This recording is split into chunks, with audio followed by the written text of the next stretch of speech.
Assalamualaikum warahmatullahi wabarakatuh. Selamat datang dan bergabung di channel ini. Sekedar mengingatkan. Jangan sungkan untuk tekan tombol subscribe. Tekan tombol jempol. Tekan tombol loncengnya. Terima kasih. Tertanda, Ursha Joe, okay? Nih, Otak. gitu loh maksudnya. Silakan gitu. Gitu. Cuma di Kristen itu iman dengan otak sejalan. Kalau di kalian itu enggak ada ayat. Nah, mantap, kita uji nanti ya. Sabar, Kita sabar. uji ya. Ini topik udah ketemu nih. Kita topik udah ketemu nih kayaknya nih. Mana Dan yang itu lebih hukum mana yang lebih terutama. memakai akal dalam Bible atau dalam Al-Qur'an? Mantap nih topiknya nih ya. Kita tunggu sebentar ya. Udah sabar.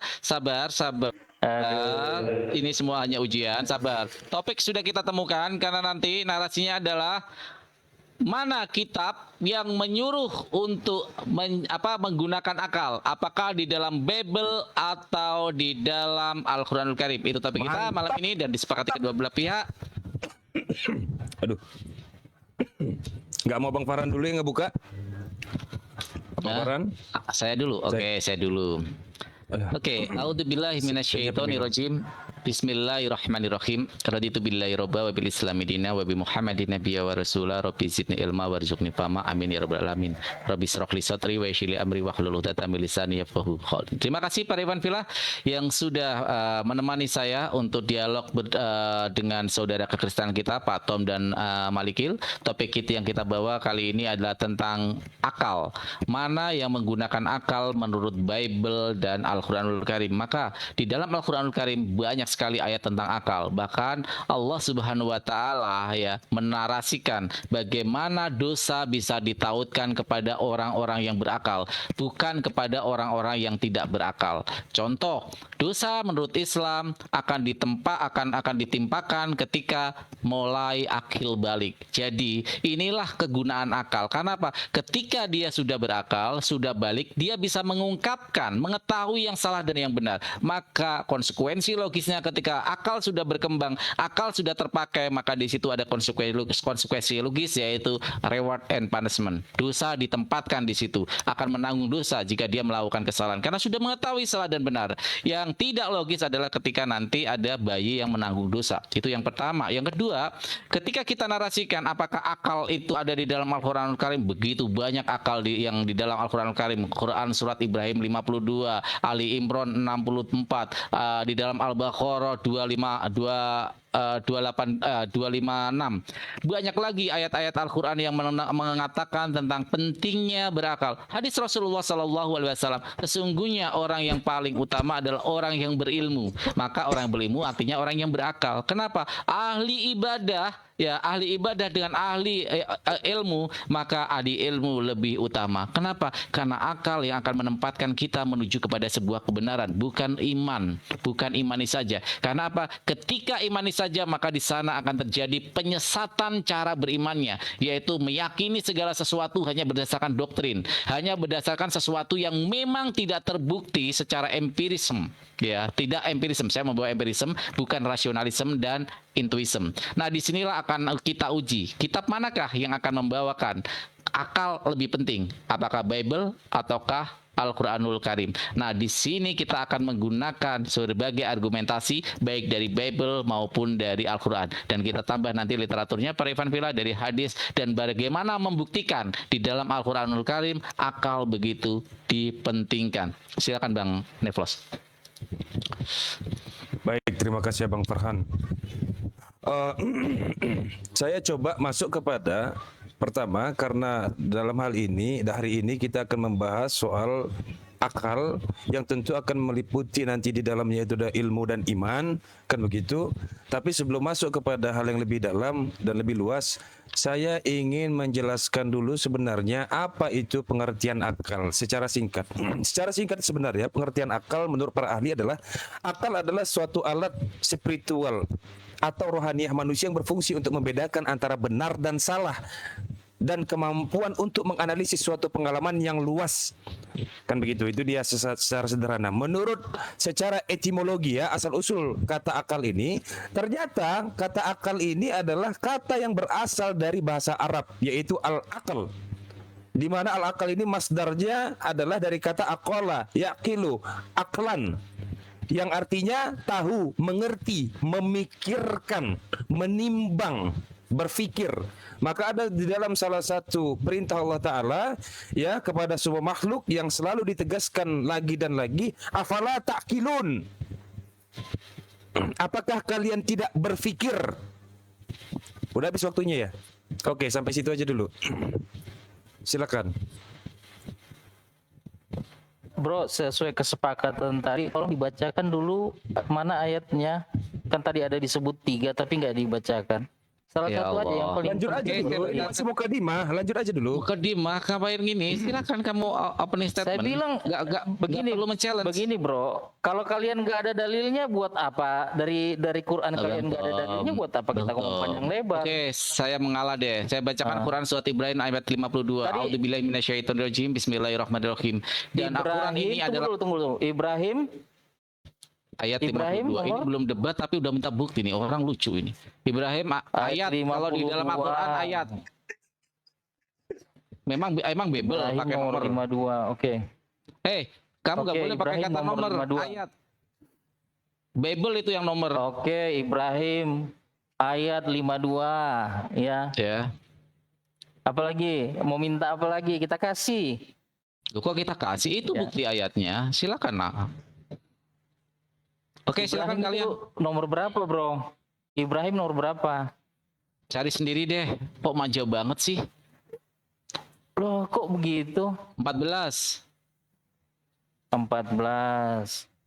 Jangan mengulur waktu, Iya, opening gimana? statement aja dulu. Enggak, opening statement aja Gimana? dulu. Jangan Gimana kamu. orang mau mualaf? Kalian mau baca ayat kalian aja. Ini coba. sedang Ibrahim nomor berdebat, begitu, berdebat. gimana? Tadi di awal kita sudah sepakati, begitu. Jadi kalau kamu mengajukan proposal permintaan itu nanti belakangan. Kita sekarang sedang sepakati di berdebat. awal tadi kalian harus punya dalil. Waduh, lain untuk kali ini. Kita baca Malikil dulu. kalau bawa tandem itu Tom, yang pinter karakter dikit. kamu nggak Jangan kayak berubah, gini. ya.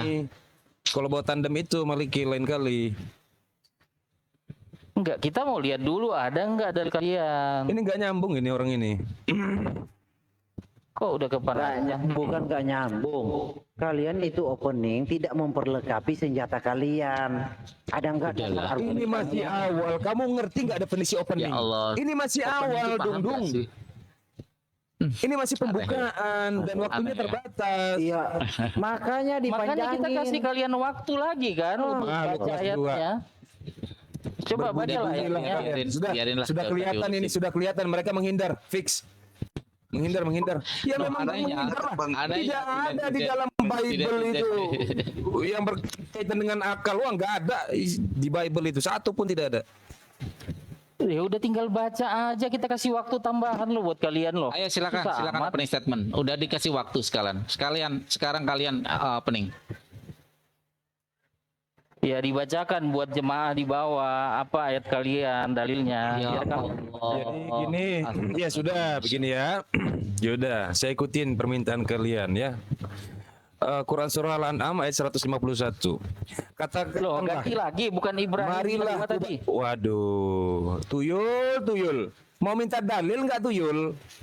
Jangan diatur dalilnya itu Lalu harus surah banyak apa ayat dalilnya. berapa. Dari Yang penting tadi kamu ngomongnya itu banyak, Yul. nggak ada bagus-bagusnya loh Neflos. makanya Tadi jangan bilang Ibrahim nomor jangan 52. bersikap seperti tuyul. Itu ilmu tuyul yang kamu pakai. Pada saat saya mau kasih dalil, kamu hentikan. Kamu dari Itu ilmu tadi tuyul ngomong namanya. menghina terus loh. Loh iya, Saya makanya santai aja jangan dari seperti tadi, itu. Kelihatan Bukan itu kamu bukan tuh nggak hinaan, pakai itu fakta. akal. Nah ini trik dia nih, trik. Mereka pakai trik lagi Bang Farhan Nggak supaya apa? kelihatan Supaya kan room ini nggak fakta kamu kondusif. itu. Saya Oke, kabur gini, dulu gini, ya. gini. Coba Room ini nggak ini kondusif. aja Itu trik yang namanya. Bro Farhan tadi Trik. Ibrahim 52. Tom, Atau mau ganti Bro Farhan dalilnya. Oke, saya bacakan deh, biarin deh Bang Neplos, saya ikutin dia. Al-Birahim ayat Oke deh, kalau 52. memang kalian nggak mau bacakan ayat kalian, kita yang bacakan ayat kami deh. Biar Loh, kalian kita kasih tahu saya mau caranya bacakan, berdiskusi sekarang dengan baik. ngomong nggak gitu. Ya udah kalau kalian nggak mau, ya udah kita. Herdi, Dan Al-Quran Herdi. ini Kalian adalah dikasih penjelasan tambahan yang waktu, sempurna malah bagi manusia agar mereka diberi perintah. Herdi Silakan, bisa Ustaz dikasih, Herdi bisa dijinakkan nggak ini temanmu ini? Herdi. Tuhan, Loh, kamu yang nggak nggak tahu apa-apa. jinak itu dari tadi kalian kawan. Masa Bukan. tinggal baca Kalian ayatnya itu sendiri sudah aja mulai kita merasa kasih tambahan waktu, terancam. nggak mau. Kalian sudah mulai terancam. Kenapa? Karena topik ini berbahaya bagi kalian. Ini mau Jelas. diskusi atau Jelas. mau tawuran? Herdi, Makanya kamu harus jujur. lanjutkan. Herdi, kamu Makanya harus lanjutkan jujur. diskusinya. Yang salah siapa di Debatnya sini? lanjutkan. Muslim Begitu loh. atau teman kamu Tom? Saya bacakan. Iya. Oke, Bang Satria tahan, saya akan bacakan Oh, udah, buktikan Quran surat dulu, Ibrahim silakan. ayat 52. Dan Al-Quran ini adalah penjelasan yang sempurna Ya, bagi berarti manusia. dalilnya Neplos tadi dibuang dulu lah. Ya, Aduh, oke, ini lanjut, Bro. Oke, silakan. astaga naga. Dan Al-Quran ini adalah penjelasan yang sempurna bagi manusia agar mereka diberi peringatan dengannya, agar mereka mengetahui bahwa Dia adalah Tuhan yang Maha Esa dan orang-orang yang berakal mengambil pelajaran. Orang yang berakal, ya. Al-Quran itu untuk orang yang berakal. Udah, sekarang kalian opening statement. Karena saya sebagai tuan rumah, saya host sebagai tuan rumah, maka di sini udah hadir Ustadz Alwan yang saya serahkan kepada Ustadz Alwan. Saya akan memoderatorin. Bang Pendekar Taping mau timer yang diskusi Bang Ustadz Alwan sama Lah. Bang Neplos dengan Bang Tom dan Bang Malikil. Saya menghargai Kabur sebagai nih. saya Ntar host. minta sholat lagi. Bro Alwannya minta sholat lagi. Ini Udah lah, tadi lebih kan lewat Farhan sholat yang isya. minta saya ke sini. Bang Farhan nggak apa-apa, Bang Farhan. Ya udah, Oke, Si Alwan saya- aja ya. yang Oke. ini yang moderator. Oke, silakan. Kalian opening Alwan statement, aja yang silakan. moderator. Nah, gini caranya opening statement ya. Menyangkut akal kita punya dalil. Markus 12 ayat 30. Begini bunyinya. Kasihilah Tuhan Allahmu dengan segenap hatimu dan dengan segenap jiwamu, dengan segenap akal budimu dan dengan segenap kekuatanmu. Mantap ya. Gitu dong. Kita pembuka itu ke ayat dulu, jangan malu-malu buka dalil kitab sendiri. Itu yang enak namanya diskusi. Jangan disuruh buka dalil aja butuh berapa jam. Kita udah kasih tapan waktu itu ada 10 menit kali. Nah ini satu ayat. Kasihilah Tuhan Allahmu dengan segenap hatimu, dengan segenap jiwamu dan dengan segenap akal budimu dan dengan segenap kekuatanmu. Mantap ini ayat. Ya. Jadi mengasihi Tuhan itu dengan seluruh jiwa raga, dengan seluruh kekuatan, dengan seluruh akal budi. Jadi mengasihi Tuhan itu pakai otak, pakai akal. Jangan mengasihi Tuhan itu nggak pakai akal. Nanti orang lain bisa dihantam, ditebas, dibunuh. Ya, karena nggak pakai akal lagi bahwa hanya ada satu pencipta di muka bumi ini. Dia mengasihi semua umat manusia. Jadi kalau kita menyakiti umat orang lain walaupun berbeda agama dengan kita, itu namanya nggak pakai akal mengikut Tuhan, mengasihi Tuhan. Jadi kita ini buka ayat di awal, bro. Ayat di awal. Itulah pentingnya sebagai orang Kristen. Menghargai Bible-nya sendiri, Alkitabnya sendiri. Ayo silakan Michael. Jadi kalau mau bahas topik akal, sebenarnya ini topik bunuh diri. Kalau dibawa dibenturkan dengan pemahaman di dalam kawan-kawan Muslim, di dalam kekristenan, ya Tuhan semesta alam, ya itu sudah hadir. Jadi yang dipahami dengan akal ini pengajarannya. Dia sudah ada, dia sudah menyatakan pengajarannya. Bukan lagi akal itu untuk memahami Tuhan. Tuhan sudah ada, sudah real. Jadi pengajarannya itu dipahami masuk akal atau tidak. Nah ini kan levelnya berbeda. Kekristenan sudah lama di finish, Muslimnya masih di tahap start, belum meranjak dari start. Nah, jadi mungkin kawan-kawan di sini ya, ini ada Alwan juga yang paham, mengerti dan menyimak ya. Ya, saya harap Pak Alwan itu bisa membantu mungkin ke kawan-kawan ketika mungkin membuktikan bahwa apakah ke depannya nanti pembuktian tentang sesembahan itu menggunakan akal yang logis atau yang enggak logis. Nah, mungkin dari kekristenan kan kita sudah Bro Tom sudah membawakan tadi bahwa memahami Tuhan, mengasihi Tuhan dengan akal ya, mengasihi Tuhan. Tuhan kita itu bukan lagi sebatas konsep yang harus dicapai dengan akal. Tuhan kita itu sudah real, pengajarannya yang dipahami dengan akal. Nah, mungkin itu yang akan kita adu ke depannya. Karena kalau mau berbicara tentang ketuhanan, kekristenan itu sudah finish, Muslim masih di tahap start. Ya, silakan. 34 detik. Jadi di sini dari dua dalil yang disajikan, ya, itu jelas sekali kekristenan itu ya 1000 langkah di depan. Karena untuk mengasihi Tuhan itu dengan segenap akal, bukan dengan akal mau mengerti Tuhan. Itu namanya akal-akalan. Ya, itu nanti namanya Tuhan akal-akalan, Tuhan cipta akal. Tetapi kekristenan mengajarkan kasihi Tuhan. Tuhan itu yang menyatakan diri. Oke.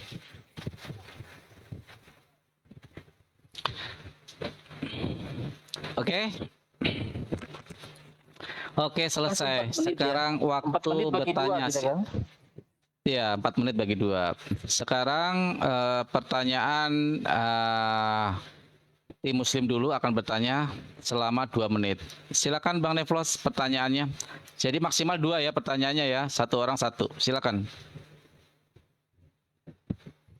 Ya, sebentar Bangku, sebentar.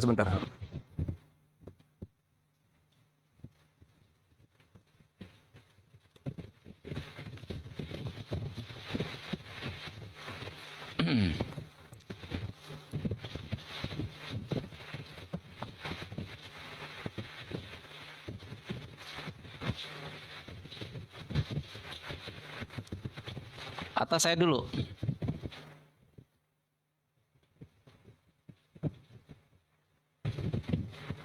Hanya udah kehilangan akal. Iya, baik. Coba begini ya, baik ya, saya mau bertanya begini. Saya mau bertanya, ya silakan dijawab di dalam Ayub 10 ayat 10. Mohon jelaskan dengan pendekatan perspektif akal dan nalar. Ya, tentu di dalamnya harus ada ilmu pengetahuan yang jelas ya, yang bisa diterima oleh akal. Yang bunyinya adalah, bukankah engkau yang mencurahkan aku seperti air susu dan mengentalkan aku seperti keju? Itu pertanyaan dari saya, dijawab. Jangan tidak dijawab, harus dijawab ya. Silakan Bang Farhan, itu pertanyaan saya yang pertama. Nanti masih ada lagi yang lain ya. Pertanyaan saya di kitab Kejadian dan Ulangan. Sebagai Kejadian Ulangan dulu. Di ayat Ulangan 29 nomor 4 di sana dikatakan, tetapi sampai sekarang ini Tuhan tidak memberi kamu akal budi untuk mengerti, atau mata untuk melihat, atau telinga untuk mendengar. Ini terkorelasi dengan ayat Bible di dalam kitab Kejadian, Kejadian 1 ayat 8, ayat 9, 10, 11. Bagaimana mungkin binatang diciptakan, binatang hidup semuanya akan memakan tumbuh-tumbuhan. Semua binatang hidup memakan tumbuh-tumbuhan. Jelaskan kepada saya binatang hidup makan tumbuh-tumbuhan, dan yang terpenting buktikan. Saya besok akan melihat si Tom ini masuk ke kandang macan, karena pasti gak dimakan, karena di dalam kitabnya itu binatang semua makan tumbuh-tumbuhan ya. Silakan jawab dengan akal logika, menjelaskan ada semua binatang di dunia ini makan tumbuh-tumbuhan. Terima kasih. Itu dua tadi di mana, Bro Farhan?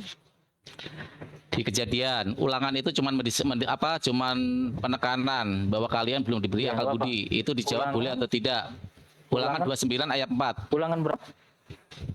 Oke, terus 29 ayat 4 dibandingkan dengan Kejadian. Ya, Kejadian 1 dibaca dari Kejadian 1 dari ayat 7 sampai ayat 13.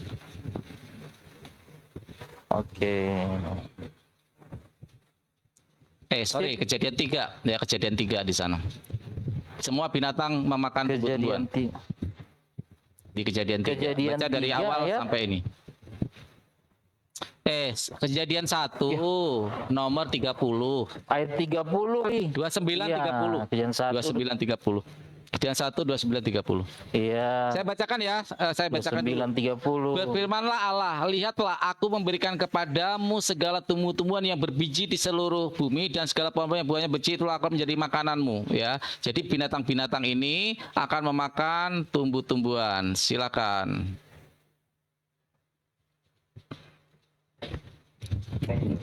Bro Tom, Oke ya. Nah, aku jelasin dulu ayat 10 ayat 10. Nah, bukan akan mencurahkan aku seperti air susu dan mengentalkan aku seperti keju. Jadi ini Ayub ini luar biasa. Ayub ini hikmatnya menulis kitab Ayub ini. Jadi dia menceritakan bagaimana manusia itu dibentuk. Ya, bagaimana itu dibentuk dari tanah liat. Ya, dikentalkan terus dibentuk. Setelah bentuknya selesai, Tuhan meniupkan rohnya. Kan itu bisa dibaca itu di Kejadian pasal 1 ayat 2 ayat 7. Ya kan? Ketika itulah Tuhan Allah membentuk manusia itu dari debu tanah dan menghembuskan nafas hidup ke dalam hidungnya. Demikianlah manusia itu menjadi makhluk yang hidup. Ya seperti itu. Jadi dibentuk dulu dengan rupa yang seperti manusia, seperti sekarang kita ini. Dihembuskanlah napas hidup. Semudah itu memahami ayat itu. Memang kalau kita tidak pakai akal sulit memahami itu karena itu ditulis dalam bahasa prosa. Ulangan 24 ayat 4. Ya. Ulangan 24 ayat 4. 29 bro. Ayo Salah dulu bro. oke. Ya Allah. Lanjut dulu bro, biar saya Iya. Jadi tentang pertanyaan Farhan itu bagaimana menjelaskan binatang itu bisa makan rumput, makan daun-daunan.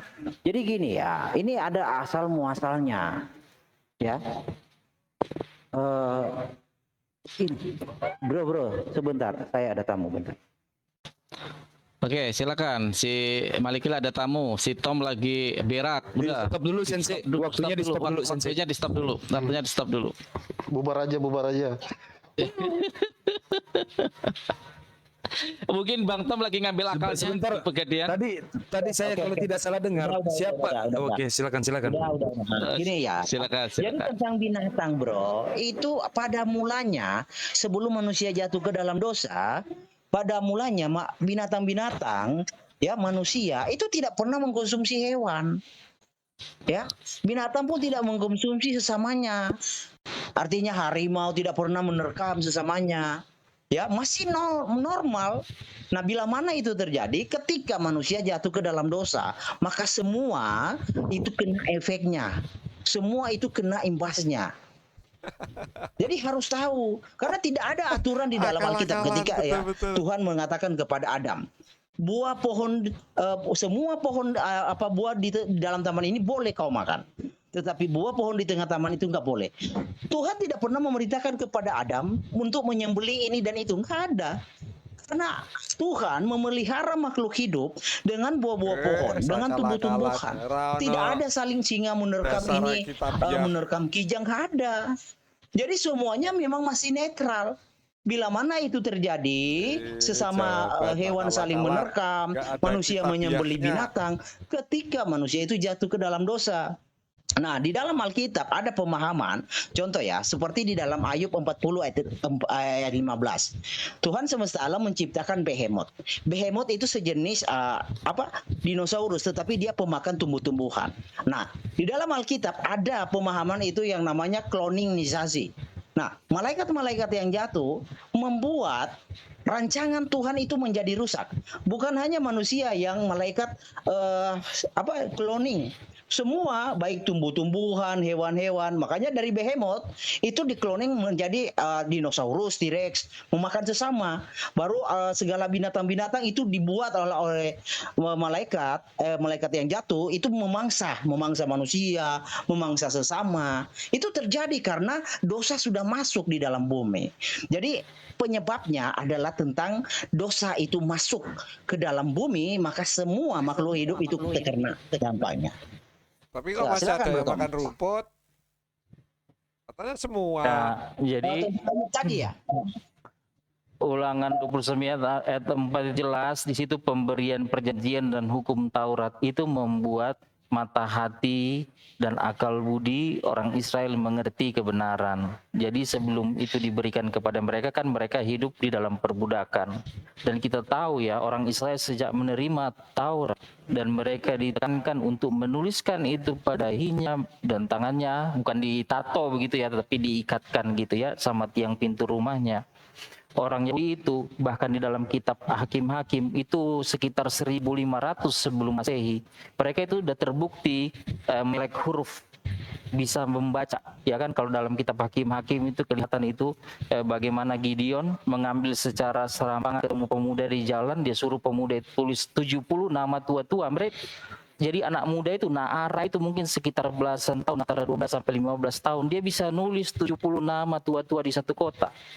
Nah, orang Indonesia aja mungkin hampir tahun 2000 masih ada yang belum bisa Nggak baca. nyambung dengan pertanyaan. Nah, inilah luar biasanya Alkitab, membuat orang jadi pinter. Nggak Nah, menerangkan terkait dengan pertanyaan. Kejadian 1 ayat itu tadi yang dibacakan ayat 30 soal makanan, ketika manusia baru diciptakan, diberi tugas untuk memelihara taman dan mengusahakan taman, mereka sudah disediakan makanannya, dan makanannya itu adalah yang terbaik, buah-buahan, ya kan. Sedangkan binatang makan tumbuh-tumbuhan hijau. Jadi tidak ada pembunuhan di situ, tidak ada pengorbanan darah, nggak ada. Nanti perubahan itu terjadi ketika zaman Nuh baru dikasih boleh menyembelih binatang, karena juga umur manusia makin pendek, makin Zaman rusak Nuh, nah itu ceritanya dia Nabi punya Adam, kehidupan, jadi Kain. butuh tambahan nutrisi. Nah, ini satu Gimana itu? hikmat yang luar biasa ya dari Alkitab ini, menceritakan sama bagaimana hasil bumi. kehidupan manusia sebelum jatuh dalam dosa itu. Mereka bekerja bukan untuk cari isi perut, untuk isi perutnya supaya bisa makan, tetapi makanan itu sudah tersedia duluan, baru mereka diberi pekerjaan. Jadi pekerjaan itu suatu sukacita untuk melayani Tuhan. Sedangkan akan itu satu pemberian Allah sebagai kasih karunia buat mereka. Ya, jadi tidak berhubungan. Nah, Alkitab menceritakan awal penderitaan manusia itu dalam dunia kerja. Kenapa manusia itu jatuh bangun susah dalam bekerja hanya untuk isi perut, hanya untuk bisa makan gitu. Padahal dulunya tidak begitu. Aku Nah, tertarik, inilah tapi hikmat jadi yang nggak luar biasa menarik, dari Alkitab. nggak nyambung. Berbeda sekali dengan Al-Quran. Tidak ada menceritakan itu soal seperti ini. Bagaimana manusia itu pada awalnya diciptakan Tuhan sudah tersedia dulu. Coba kalau manusia diciptakan di hari pertama, mau makan apa mereka? Mau di mana letakkan kaki? Tapi itulah luar biasanya hikmat Tuhan yang tertulis di dalam Alkitab. Kasihilah Tuhan Allahmu dengan segenap hatimu, dengan segenap Oke, akal. habis waktunya. Oke, sekarang sekarang 6 menit penanggapan buat Muslim, nanti 6 menit buat Kristen tanggapan, baru nanti 2 menit bertanya. Oh ya, boleh. Bang Satria dulu 6 menit tanggapan. Silakan. Bang Satria dulu. Jadi dari tadi tidak ada penjelasan yang memang mengandung nilai-nilai ilmu pengetahuan ya yang berkaitan dengan pertanyaan saya, susu dan keju ya. Jawabannya entah apa-apa, aku bicara lagi ke ruh-ruh. Kita bicara soal susu dan keju. Kan begitu. Itu yang pertama. Yang kedua, tadi ada perkataan dari si Tom ini, Bible itu membuat kita pintar. Apakah benar atau tidak? Mari kita buktikan. Kita kembalikan ingatan kita pada saat Malikil berkata, Behemoth. Saya ingin menunjukkan sebenarnya apa arti Behemoth. Ya. Nah, ini arti Behemoth ya. Ini. Coba ya, teman-teman semua dibaca ya, Behemoth itu apa? Ini. Saya perbesar. Ya. Dia bilang tadi apa? Dinosaurus ya? Iya, luar biasa. Nah, ini dinosaurus. Ini dinosaurus ya. Baik, itu behemoth ya, dinosaurus. Ya. Lalu kemudian ya, nanti tolong juga ditanggapi ini ya. Luar biasa, Bible ini bisa membuat kita pintar. Kita buka Ayub 40 ayat ke-23 ya. Sesungguhnya biarpun sungai sangat kuat arusnya, ia tidak akan gentar. Ia tetap tenang. Biarpun sungai Yordan meluap melanda mulutnya. Kudanil ada di sungai Yordan. Sejak kapan? Kudanil ada di sungai Yordan. Sejak kapan ya? Nah inilah sebab karena Bible itu memang akan bisa membuat manusia itu menjadi pintar ya. Menganggap bahwa Kudanil itu tinggal sungai Yordan. Lalu kemudian saya menggarisbawahi pernyataan dari Malikil. Dia bilang karena manusia berdosa, maka semua terkena dampaknya. Anda harus catat bahwa Yesus turun menggenapi nubuatan itu untuk menghapuskan dosa manusia, yang mana upah dosa adalah maut. Itu hanya untuk manusia. Malikil, kamu jangan bermimpi. Coba tunjukkan bahwa hewan-hewan berdosa, tumbuh-tumbuhan berdosa, gunung-gunung berdosa, bumi berdosa, planet berdosa, semuanya berdosa.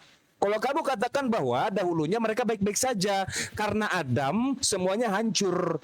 Coba kamu buktikan. Setahu saya bahwa Yesus datang itu untuk menghapuskan dosa maut Adam serta cucu keturunannya. Oke, silakan Abang Kud, lanjut.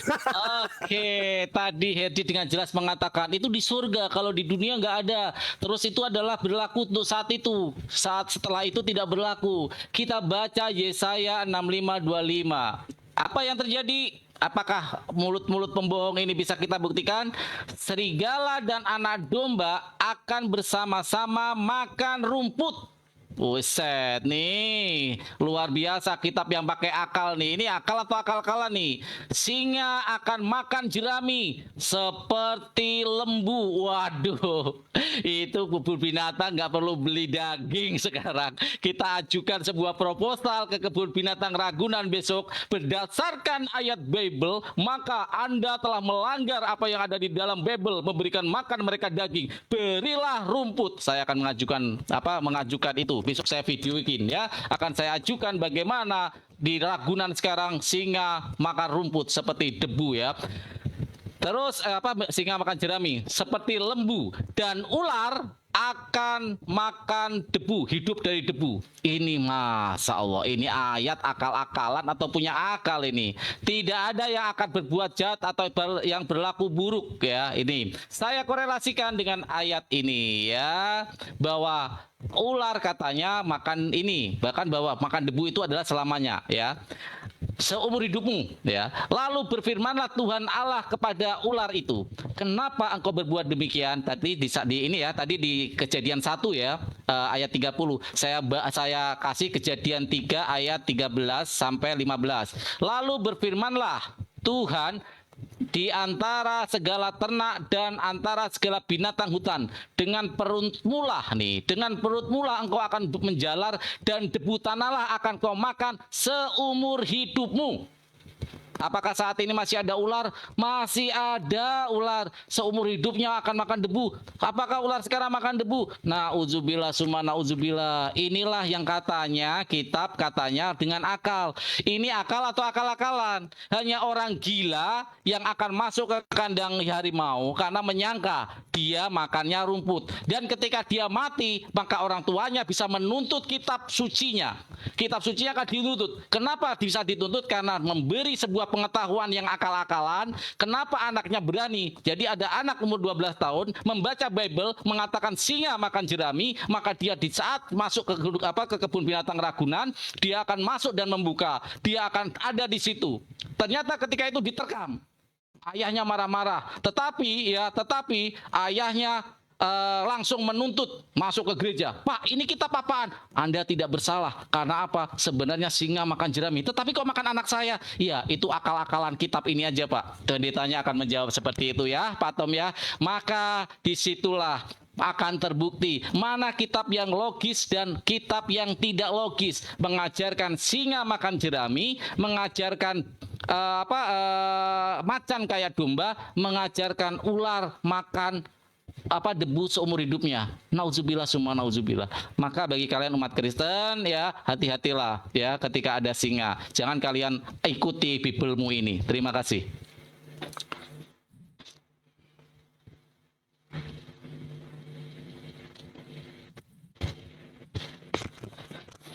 Silakan 6 menit dari kekristenan. Ya, jadi gini ya, behemoth bukan behemoth. Oke, silakan bro. Ya, jadi siapa? Niplos mengatakan behemoth, bukan behemoth. Jadi Alkitab LAI itu melakukan pendekatan. Kamu baca ayat sebelumnya, ekornya itu seperti pohon aras. Jadi memang LAI melakukan pendekatan itu kudanil. Itu tidak cocok sebenarnya. Ya, behemoth itu ekornya seperti pohon aras. Jadi kalau dibahasakan di dalam pemahaman secara ini adalah sejenis dinosaurus yang pemakan tumbuhan. Namanya itu adalah udah lupa namanya. Itu ada. Nah, nanti saya bawakan itu ada temuan di dalam di gua Mesopotamia gambar yang seperti dinosaurus tetapi dia sejenis pemakan tumbuhan. Jadi itu. Jadi bukan kudanil, bro. Kudanil itu bahasanya lain, bukan behemoth, ya. Nah, lalu Farhan berkata tadi, ini di surga. Lah, Adam kan di bumi. Jadi binatang-binatang itu ketika dosa hadir di dalam bumi, binatang-binatang ikut dampaknya. Bukan berarti binatang berdosa, bukan. Karena dosa hadir di dalam bumi. Itu imbasnya juga binatang, tumbuhan. Seperti itu. Bukan berarti binatang berdosa. Bukan seperti di dalam hadis Sahih Muslim. Bahwa monyet bersinah, lalu monyet itu dirajam. Nah, itu bukan hal seperti itu. Nanti kita tanyakan itu kepada kawan-kawan. Silakan, Bro Tom. Iya, oke. Jadi kemampuan membaca itu kelihatan sekali ya. Kalau kita tahu itu di abad ke-7 bahkan seorang nabi pun di Arab tidak bisa membaca. Ya. Apalagi umat di situ ya. Jadi baca tulis itu masih sangat minim di Arab di zaman abad ke-7. Makanya ketika Ayub 10 ayat 10 dibaca oleh Neflos, dia nggak memperhatikan kata seperti. Ya, saya maklum. Ya, jadi seperti gitu loh. Jadi ada satu analogi pengandaian bagaimana manusia itu diciptakan. Makanya terhubung dengan Kejadian pasal 2 tadi, Kejadian pasal 1 penciptaan manusia. Gitu Neflos. Ya, sedangkan Israel ya sejak Taurat diturunkan, kalau baca di kitab Hakim itu anak umur 12 antara 12-15 tahun sudah bisa melek huruf, baca tulis bisa. Ya, makanya ketika dia membaca, dia mengerti itu nggak asal bunyi gitu ya kan, jelas itu. Nah, soal makanan di awal manusia diciptakan, mereka itu hanya dikasih makan buah, binatang makan daun-daunan yang warna hijau. Nah, Farhan sekali lagi kemampuannya dalam berliterasi, reading komprehensifnya, sekali lagi kembali ke yang saya bilang tadi. Jadi nggak enak kalau saya ulangi. Ya, perikop dan konteks yang Bro Farhan baca itu adalah bagaimana di dalam setelah masa akhir, ya masuk masa kerajaan 1000 tahun damai, di situ Tuhan Yesus Kristus memerintah di tahtanya dan orang-orang Kristen yang percaya itu menjadi wakil-wakilnya memerintah di muka bumi ini. Keadaan bumi itu dipulihkan kembali seperti awal. Jadi binatang itu makan tumbuhan yang berhijau. Gitu, kawan. Jadi itu jelas di situ. Makanya reading komprehensifnya itu ditingkatkan. Memang ya Alkitab itu membuat orang jadi cerdas, mampu membaca pada posisi yang benar dan menafsirkan, menggali dan akhirnya menarik kesimpulan secara tepat. Tidak seperti itu sepotong-sepotong. Itu. Silakan Bro Malikul kalau masih diingatkan lagi apa sih yang ditanyain lagi? Oke, kita masih menjawab ya. Jadi kawan-kawan itu ya, Alkitab itu dipahami kalau ada kata seperti bukan dipahami ya begitu kan seperti itu kan pengandaian. Jadi yang harus digunakan nah itu juga akal. Nah kalau akal dalam membaca tidak ada, bagaimana bisa mengkaji menelaah apa itu kata seperti? Seperti aja dibaca iya begitu laksana. Apa ya namanya? Agak susah menjelaskan. Jadi ini waktu kita masih Bro, menjawab atau bertanya. Aku ingat itu. Ada satu lagi yang si Farhan baca tadi kan, ular itu makan debu tanah gitu ya. Di situ tuh selaras itu kutukannya gini ke manusia. Kamu akan bekerja mengelola tanah ini, kan tanah itu dikutuk ya, tapi dia akan menghasilkan semak duri. Emangnya kalau Farhan kerja di kantor hasilnya semak duri, kan duit, tapi dikit, gitu loh, nggak cukup. Jadi itu suatu pengandaian analogi bahwa kerja keras pun itu tidak menghasilkan apa. Begitu juga kata debu tanah buat ular. Jadi apa yang terbentuk dari debu tanah? Ya, binatang-binatang lain yang dibentuk di hari ke-6 ada beberapa binatang itu hari ke-6 itu dari debu tanah dibentuk. Manusia juga itu dari debu tanah. Makanya ular itu bisa menyerang manusia. Gitu loh. Jadi itu membaca itu Alkitab itu penuh dengan rahasia, penuh dengan tipologi, penuh dengan bahasa-bahasa yang perlu akal yang tinggi untuk memahami kawan-kawan. Jadi ya kita maklum sih. Oke, lanjut Bro. Oke, Sudah habis waktunya. 2 menit bertanya. habis waktunya. Udah, sekarang dari ini tadi putaran pertama kan Muslim bertanya kan. Sekarang kalian 2 menit bertanya. Oke, ini kita menggunakan akal ya.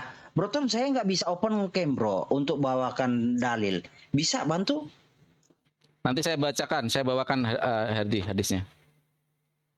Hadis Bukhari 3560 bro, coba. Oke, hadis Bukhari 3560. Oke, nggak apa-apa. Nanti saya baca, saya ini. Kamu intro saja. Karena waktu kamu sedikit. Hadis Enggak. Bukhari berapa? Bukhari 35. Iya, tampilkan dibukain biar dulu lah. penonton juga bisa 35 60. Oke. Iya, tampilkan dulu. Harusnya si Bang Saya- Tom sih yang ini. Silakan Bang Iya, Tom. Nanti saya sorry. dikira nanti memperlambat lagi. Silakan Bang Tom. Bukan. Aku nggak install hadis, hanya Quran. Oke, saya Coba tampilkan bro, tampilkan. Sorry. 3560 sebentar, nggak apa-apa. Waktunya dimatiin dulu nggak apa-apa. Kita adil ya. Tenang aja Herdi, di room saya adil Herdi. Ya, di room saya adil. Nih, Sahih Bukhari 3560. Ya, 3560 ya. Ya. Oke. Hadis Bukhari Sahih Bukhari 3560. Silakan dibacakan. Iya, coba Telah bacakan. menceritakan kepada kami Nuaim, ya kamu kan bisa nggak usah open cam, kamu baca aja. Telah menceritakan kepada kami Nuaim bin Hamad. Ya. Telah menceritakan. Ya udah saya bacakanlah kepada kami Husain dan Husaim dari Amr bin Muaim berkata, aku pernah melihat di zaman jahiliyah seekor monyet sedang dikerumuni oleh monyet-monyet lainnya. Monyet itu telah berzina lalu monyet-monyet lain merajamnya, melempari dengan batu dan aku ikut merajamnya bersama mereka. Pertanyaannya, Nah, tadi kan Niflos mengeledek, kesannya ledek, binatang punya dosa. Nah, sekarang monyet itu dihukum karena berdosa, dosanya berzina. Nah, bagaimana Anda bisa menggunakan akal menjelaskan itu? Akal seperti apa yang harus digunakan? Coba, silakan Bro Tom.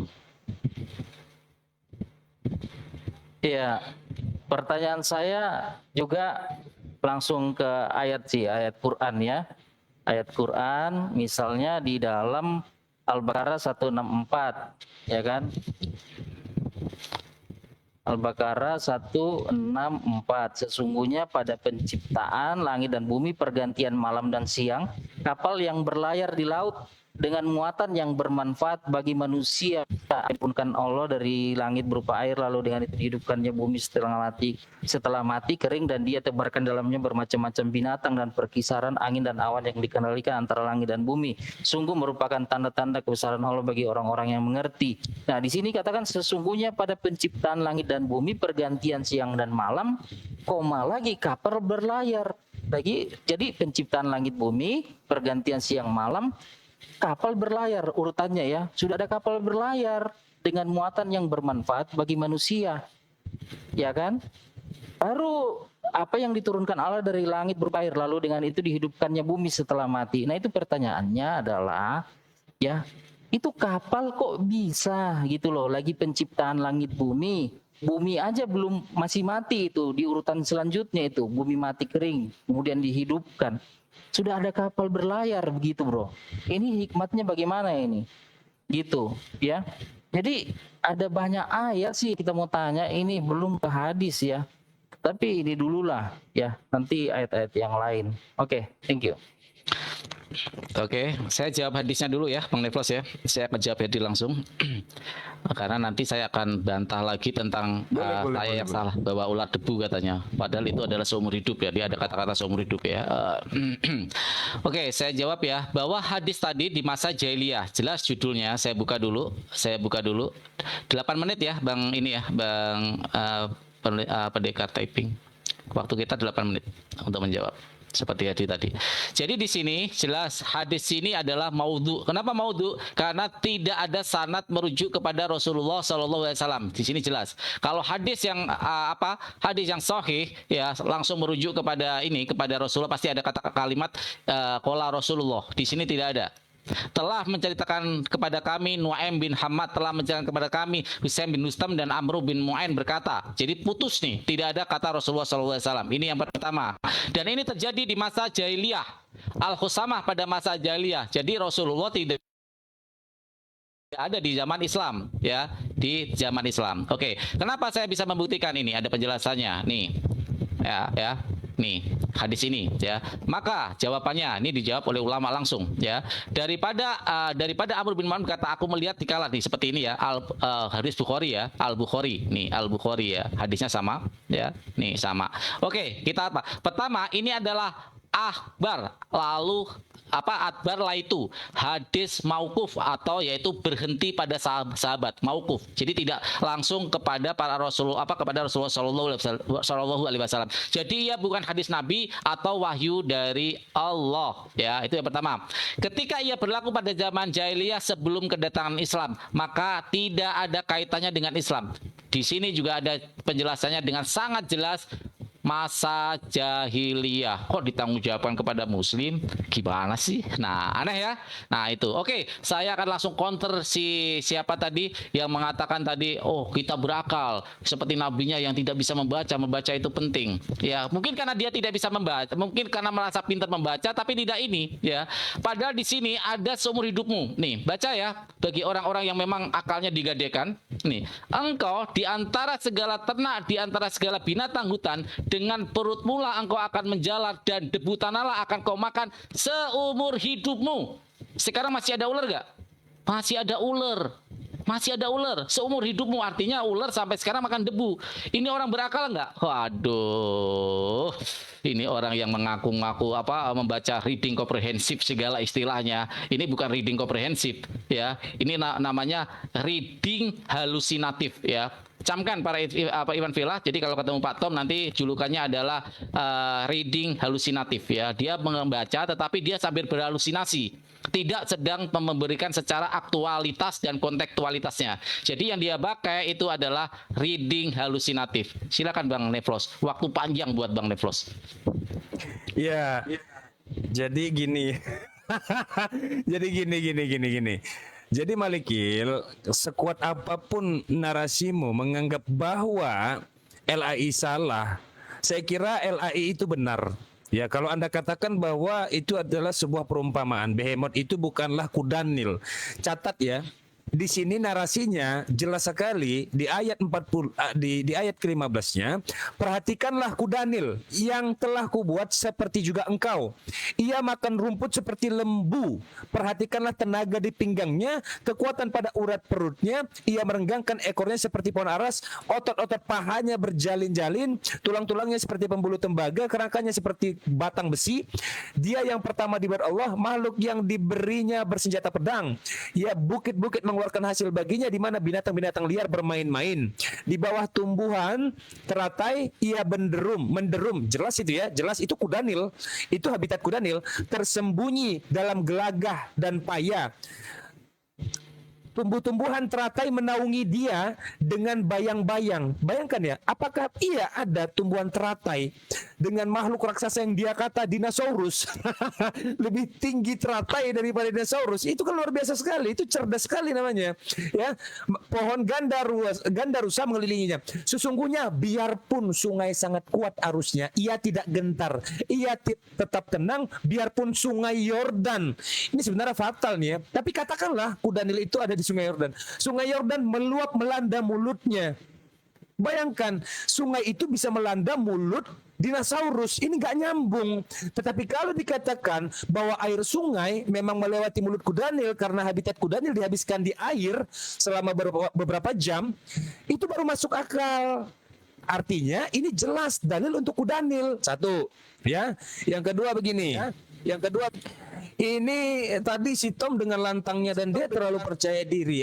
Malikil ya, lantang dan percaya diri. Dia katakan seandainya hadis ini pun dibenarkan, seandainya ya, cara membaca pun dia nggak mampu begitu. Dia mengatakan bahwa manusia yang merajam, ini monyet yang merajam. Aku pernah melihat di zaman jahiliyah seekor monyet sedang dikerumuni oleh monyet-monyet lainnya ya. Monyet itu telah berzina, lalu monyet-monyet lain merajamnya, melempari dengan batu. Ya, dan ya itu ya. Nah, kalau kita katakan, aduh ini kenapa begini? Kalau kita katakan nih, kebetulan saya memang suka sekali ya mempelajari soal monyet-monyet itu. Ini ya, silakan nanti dibuka di YouTube. Ini saya jadi teringat ada salah satu monyet namanya monyet hamadryas. Hamadryas ini jenis babon yang kebiasaannya kalau setiap musim kawin mereka keos. Siapa yang lebih dulu kawin, satu ekor saja betina yang memberanikan diri untuk kawin dengan pejantan yang lain bakal dilempari pakai batu. Ini chaos. Babon behavior fighting. Ini di musim kawin. Dan babon-babon itu memang akan saling melempari batu nanti. Hamadryas nama keranya. Dan saya suka membaca ini. Jadi bahkan jikapun dalil itu dibenarkan, memang faktanya ada behavior babon untuk chaos seperti itu, ya itu catatan. Ini baru pengetahuan namanya. Tapi saya mau nuntut nanti peju lagi. Sorry. Susu dan keju itu maksudnya apa? Nah, kalau di dalam Al-Quran saya mau mempromosikan bahwa ini yang dimaksud dengan ilmu pengetahuan. Salah satu contoh itu ada di surah Al-Mu'minun ya, ayat 12-14. Dan sesungguhnya kami telah menciptakan manusia dari suatu saripati berasal dari tanah. Kemudian kami jadikan saripati itu air mani yang disimpan dalam tempat yang kokoh atau rahim. Kemudian air mani itu kami jadikan segumpal darah. Lalu segumpal darah itu kami jadikan segumpal daging. Dan segumpal daging itu kami jadikan tulang belulang. Lalu tulang belulang itu kami bungkus dengan daging lagi. Kemudian kami jadikan dia makhluk yang berbentuk lain. Maka Maha Suci Allah pencipta yang paling baik. Silahkan Anda cari fase-fase pembentukan embrio di dalam rahim seorang wanita pada saat masa ovulasi atau pembentukan janin. Fase-fase itu sesuai dengan apa yang dituangkan di dalam surah Al-Mu'minun ayat 12-14. Bukan seperti susu dan keju yang gak jelas. Dari tadi ini untuk ke 1 juta kalinya, tolong jelaskan apa maksud susu dan keju. Bahkan kalaupun itu sebuah perumpamaan, itu adalah perumpamaan yang gagal. Mendekati saja tidak. Susu dan keju mendekati sperma dan sel telur saja tidak. Itu perumpamaan yang gagal. Di mana nalar bisa bekerja? Ketika perumpamaan itu adalah susu dan keju. Lalu tidak dijelaskan fase terbentuknya susu dan fase terbentuknya keju. Ya, begitu. Silakan. Oke, terima kasih. 6 menit waktu buat Kristen menanggapi. Tadi Quran surat Al-Baqarah 164, nanti di waktu 6 menit kedua kita jawab. Silakan tanggapan dari pihak Kristen. Iya, iya. Jadi kemampuan literasi memang kurang dari kawan-kawan Muslim ini ya. Seperti itu sudah jelas. Berarti itu analogi, ya, analogi. Nah itu mengacu kepada penciptaan Adam pertama. Bro mengambil ayat yang bagaimana penciptaan dari air mani. Emang Allah masuk ke rahim ibu Anda waktu membentuk Anda, dikentalin terus digimanain gitu, dibentuk dikasih daging. Begitu. Begitu, Bro. Ilmu pengetahuan apa itu yang bilang Allah masuk ke situ, bentuk itu? Bagaimana cara Bro memahami ayat itu? Ya. Bukannya di situ ya, ketika menjadi embrio dia bertumbuh seiring berjalannya proses. Emang ada tangan Allah masuk. Bagaimana ilmu pengetahuan yang Anda ceritakan itu? Waduh. Jadi ya saya tadi tanya Al-Baqarah jadi nggak sempat dibaca kan. Nah termasuk saya udah kasih penjelasan ya, figuratif ya, manusia bekerja yang dihasilkan semak duri. Ya itu figuratif, artinya sedikit sekali hasilnya, tidak seperti waktu sebelum jatuh dalam dosa. Makanan itu tersedia, gitu ya. Begitu juga mengenai ular yang makan debu tanah, dia memakan apa saja yang asalnya dari debu tanah, termasuk binatang lain, termasuk manusia. Simple, sesimpel itu memahaminya. Makanya kemampuan literasi kurang. Itu bahwa ada bahasa-bahasa figuratif di dalam kitab suci. Nah nanti kalian langsung menjelaskan nanti itu yang apa tadi ayat yang dibahas Neflos. Bagaimana dia diciptakan dari air mani, terus tangan Allah membentuk, dikasih kulit, dikasih daging. Aduh gimana itu? Nanti bro bilang figuratif. Nyontek dong bro. Ya, di dalam Quran, di dalam hadis aja. Misalnya ya, Bukhari 3109. Itu bunuh cicak dikatakan dapat 100 pahala coba. Kalau semua nanti umat muslim ya untuk dapat 100 pahala itu luar biasa loh. Pahala apa itu saya nggak ngerti ya. Dapat 100 pahala bunuh satu cicak. Seluruh umat Islam di muka bumi ini bergotong royong cari cicak. Habis itu cicak satu dunia. Putuslah rantai makanan. Hama apa yang dimakan cicak itu akan membludak. Dan itu akan merugikan manusia dan menyebabkan sakit penyakit dan luar biasa. Itu ilmu pengetahuan apa yang dihasilkan seperti itu. Ya, nah belum lagi soal etika ya. An-Nisa 434 ayat memukul di situ di dalam ayat itu kalau mau baca nanti ada ayat dikatakan memukul istri boleh. Ya ampun, kalau di Bible itu dikatakan kasihilah istrimu seperti dirimu sendiri. Masa kita pukuli diri kita sendiri? Komparasinya itu jauh banget, bagaikan langit dan bumi hikmatnya. Ya, saya kasih satu ayat lagi. Di dalam Amsal 1 ayat 7. Takut akan Tuhan adalah permulaan hikmat dan mengenal Maha Tinggi adalah mendapat pengertian. Bukan main, luar biasa ya. Di mana dapat kata-kata yang sehebat itu, seluar biasa itu kalau bukan di Bible. Lanjut Bro Malik loh.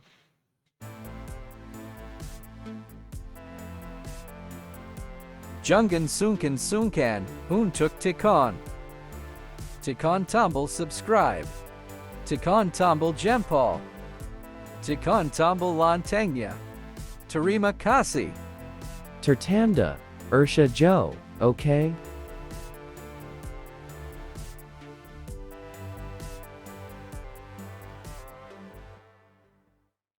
Ini hadis yang tadi. Jadi Nefros, saya bukan mempermasalahkan itu melempar batunya bro, merajam, bukan. Tentang monyetnya yang bersinar. Oke, ini Bukhari 3560 ya. Farhan itu cepat sekali ya. Memang kalau Islam awam itu bereaksi, Audu, begitu. Islam itu Islam awam, kriteria Islam awam. Nah ini hadisnya Pak. Oke. Hadisnya 3560. Doib menurut ijma ulama. Nah, doib ya. Doib menurut maudu menurut ijma ulama. Jadi memang saya paham dengan Islam awam itu bereaksi ya. Reaksi kepanikan. Nah, ini loh yang saya permasalahkan bukan tentang merajam. Bukan tentang merajam, tapi monyet-monyet ini berzina. Dosa kan? Nah, aku pernah melihat di zaman jahiliyah seekor monyet sedang dikerumuni oleh monyet-monyet yang lain. Monyet itu berzina, lalu monyet yang lain merajamnya, melemparinya dengan batu. Dan akunya siapa? Amru bin Maimun. Amru bin Maimun ikut merajam bersama. Ya, itu coba jelaskan dengan akal sehat. Bagaimana mungkin monyet itu berzina? Ya, ini sekali lagi ya Pak kan, jangan begitulah.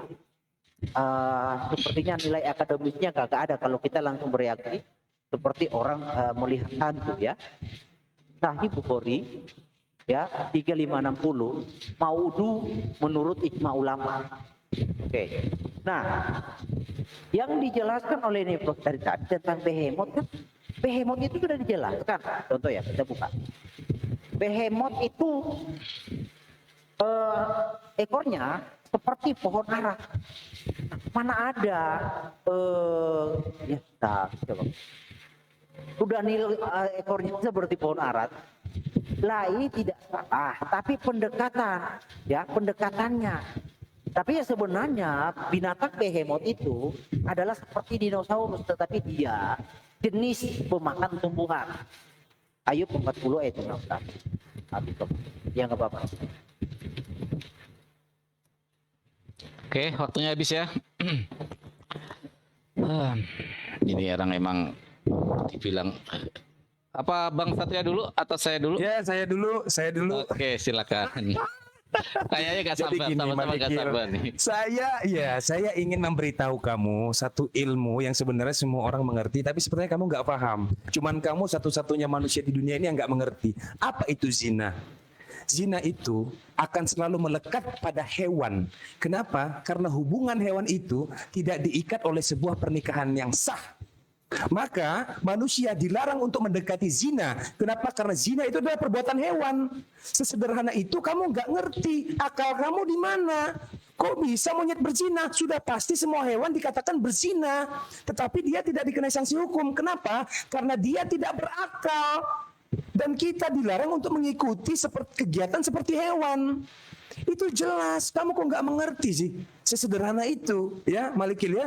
Jadi boleh nada bicara kamu keren, ya intonasi kamu mungkin mantap begitu, tapi harus ada isinya juga, kan begitu? Ya, lalu kemudian kalau tadi dikatakan oleh Tom bahwa susu dan keju itu perumpamaan, saya tegaskan lagi dan lagi topik kita hari ini bagaimana ya bahwa apa yang tertuang di dalam kitab itu bisa diterima oleh akal, jangan cuma bawa iman. Bagaimana cara menerima akal ketika ada satu ayat yang perumpamaannya ini nggak masuk akal, susu dan keju itu perumpamaan yang gagal, walaupun kita tahu kalimat itu sifatnya alegori atau metafor, tetapi setidaknya harus mendekati supaya bisa diterima pakai akal. Ular makan debu itu nggak masuk akal, singa makan rumput itu nggak masuk akal. Yang bisa menerima itu apa? Iman. Kantongin iman kamu, bawa tidur ke dalam mimpi jauh-jauh sampai hari kiamat. Ya, akalnya nggak ada di situ ular makan debu. Akalnya juga nggak ada singa makan rumput. Dalil yang kamu pakai tadi untuk membenarkan singa makan rumput, ular makan debu, itu iman dalil kamu itu. Itu dalil iman. Ya, lagi-lagi kalau kamu datang ke sini cuma bawa iman, kamu tidur aja. Nggak laku di sini kalau cuma bawa iman. Penyembah daun kering, penyembah pohon besar juga bawa iman doang, tapi nggak akan nyambung ngobrol. Kenapa? Akalnya nggak ada. Ya, yang kami minta di sini bukan hanya iman saja, tetapi pengetahuan. Silakan abangku. Oke, waktu saya akan perbesar ya. Asbabun nuzul dari Quran surat 164. Ya, asbabun nuzulnya ya nih ya.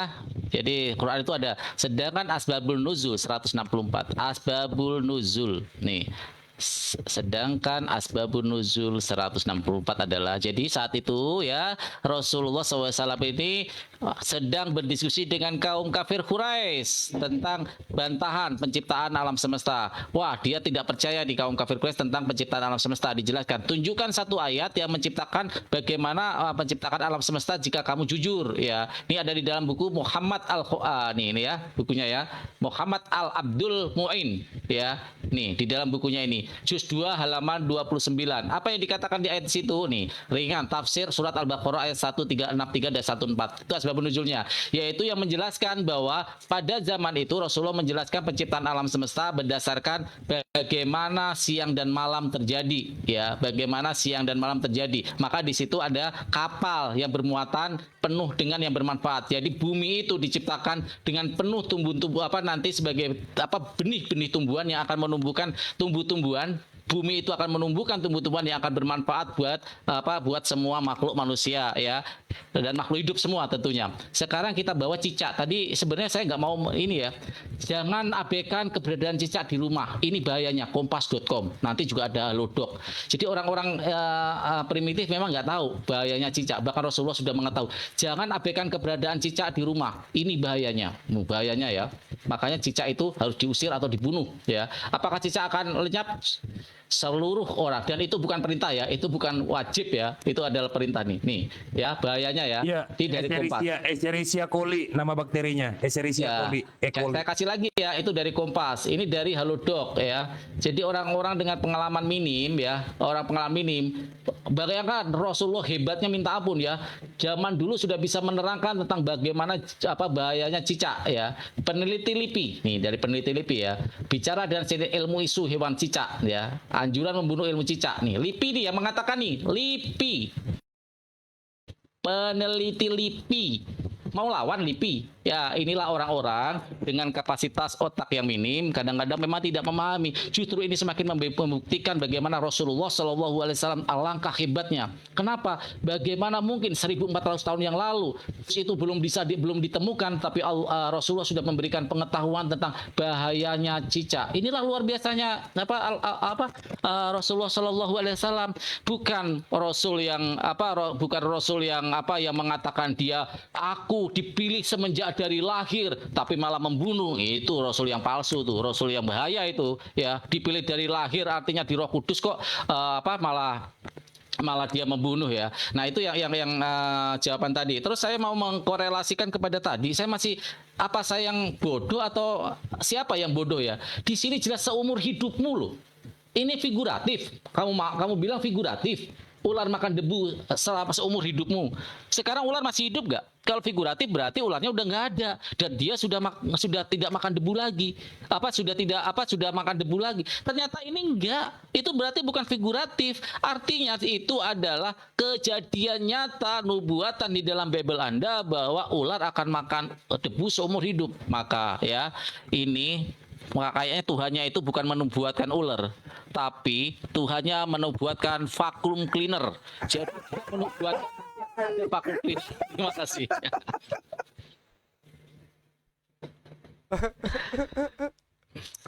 Oke, sekarang giliran kita Bang Satria untuk 2 menit bertanya kepada mereka. Saya kasihan sebenarnya, udah hancur lebur mereka ini. Silakan Bang Satria. Sebenarnya. Saya nggak tega biar Abang Farhan aja. Serius, saya nggak tega sama telepon saya udah mulai nggak tega. Kalau bahas ilmu pengetahuan, saya nggak tega. Betul. Sebenarnya, serius. Ya silakan Abangku. Ya. Oke, pertanyaan saya singkat aja. Ya, pertanyaan saya singkat tentang bagaimana di dalam kitab Amsal. Sorry sebentar, jangan nyalain dulu. Nanti saya dibilang tanpa bukti lagi ya. Jangan dinyalain dulu. Amsal.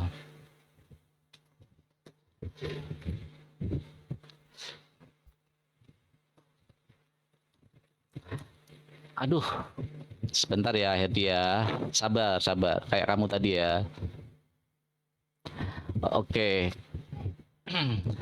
Aduh, kamera saya nih dibuka sulit. Aduh.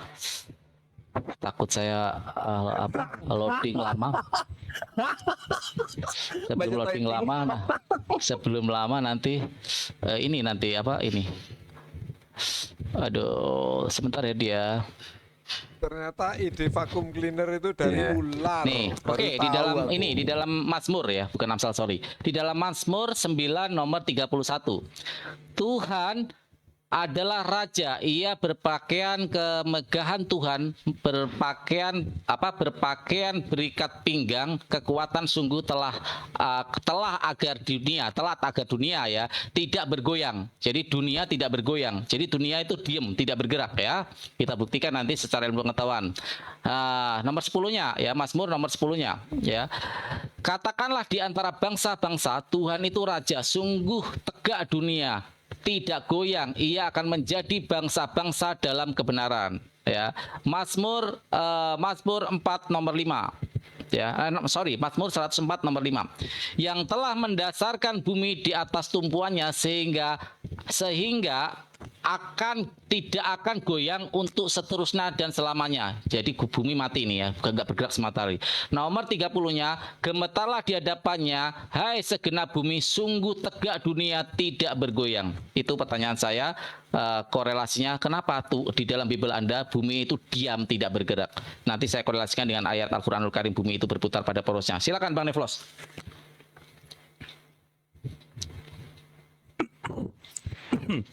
Ya, tipis-tipis saja ya teman-teman ya, tipis-tipis saja.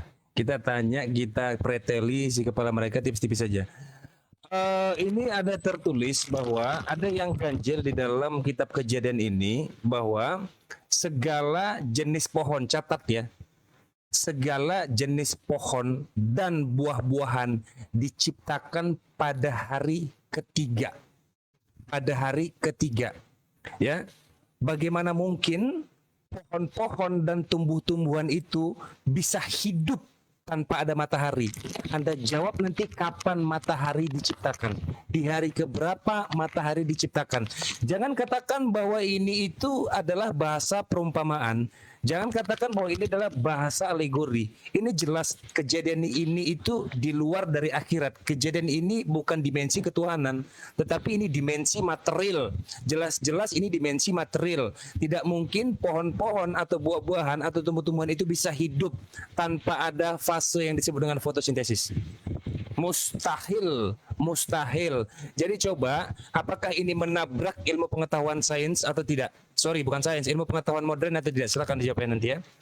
Itu. Iya, ayatnya ya. Saya tadi agak ini kamera saya Mazmur nih ya, 931 nih. Ya, ini Mazmur ya. Nah, ini Mazmur 96 10 ya. Jadi saya ini ya, Mazmur 104 9. Semua ada ayatnya ya. Ya, udah tahu ya. Oke, nanti saya dibilang ini lagi kalau nggak menunjukkan ayatnya. Kan kalian katanya data-data. Silakan, Hedi. Oke. Halo. Ya, lanjut. Alihkan saya 8 menit. bro. 8 menit. Sorry, 8 menit dulu, 8 menit. Oke. Biar adil. Bro Tom mau jawab dulu atau? Lanjut bro, silakan bro. Oke, saya jawab Niflos dulu ya. Tentang pohon-pohon ya. Itu sebenarnya sudah kalau Niflos itu nonton saya debat dengan Farhan. Nah, itu sudah dijawab. Jadi pohon-pohon hidup bukan karena sinar matahari, karena cahaya Tuhan. Tuhan itu adalah hidup. Loh. Bisa nggak kita kalau Anda menjelaskan motong menyelah? Nanti saya tabrakan. Lucu. Oke, santai aja kawan ya. Lanjut. Tawanya sudah tadi bro. Ya. Gimana? Oke, lanjut ya. Enggak, tadi yang ngomong Bang Tom ya, bukan kita. Silakan lanjut. Berfirmanlah Elohim, jadilah terang. Terang itu jadi. Elohim melihat bahwa terang itu baik, dipisahkan nyala terang itu dari gelap. Dan Elohim menamai terang itu siang dan gelap itu malam, jadilah petang, jadilah pagi, itulah hari pertama.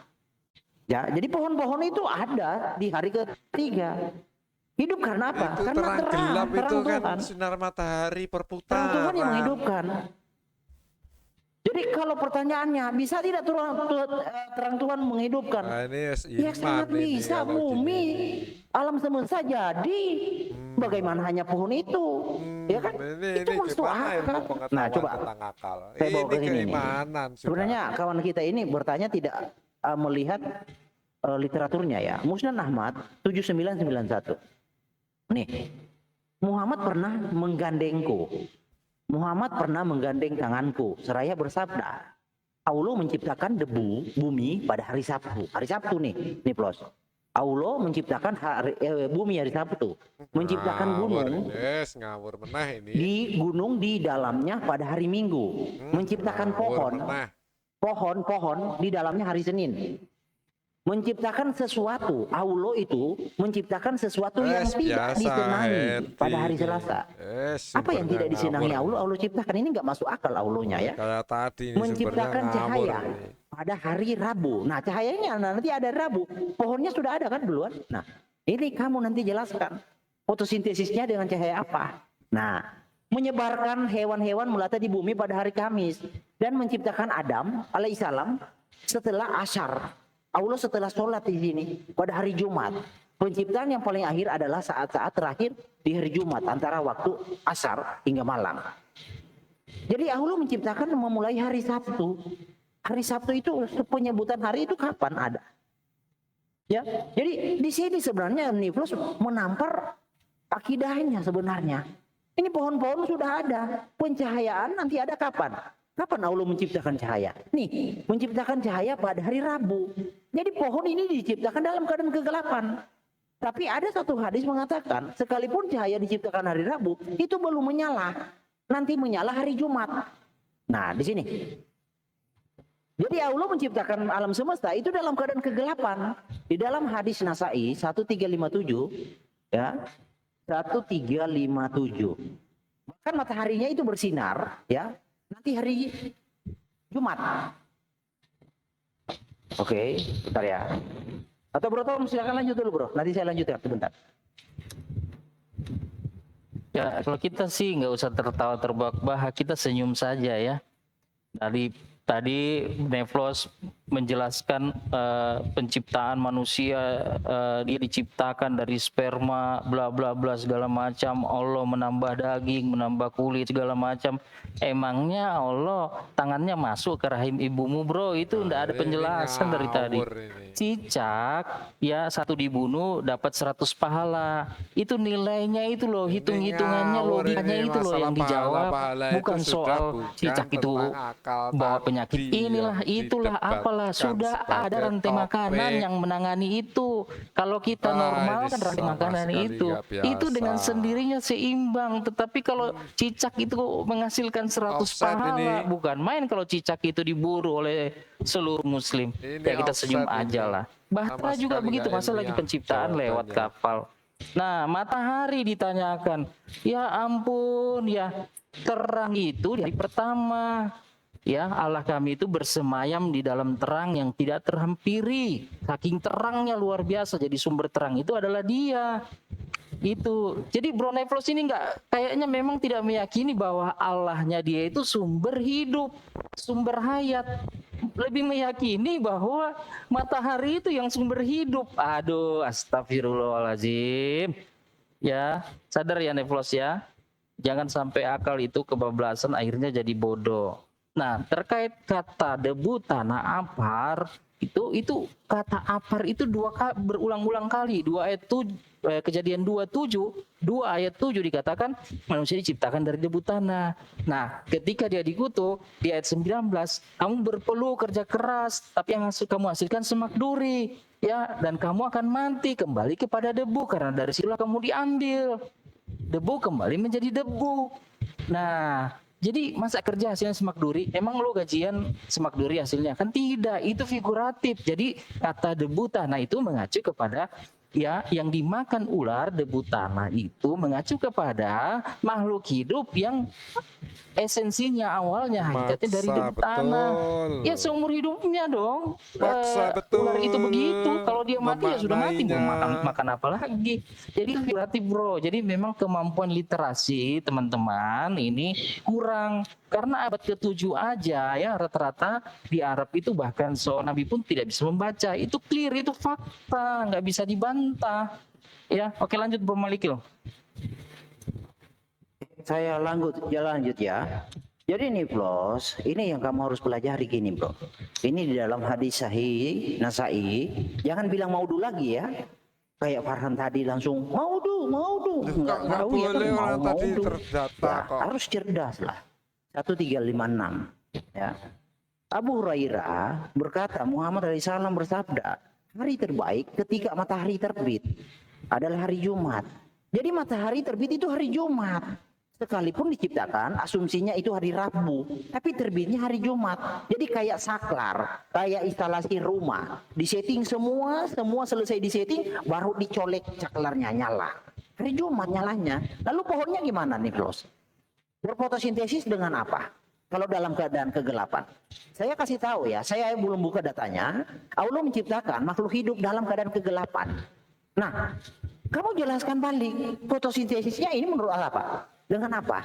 Apakah dengan mimpi dia berfotosintesis? Ingat, cahaya diciptakan hari apa? Hari Rabu, nyalanya nanti hari Jumat.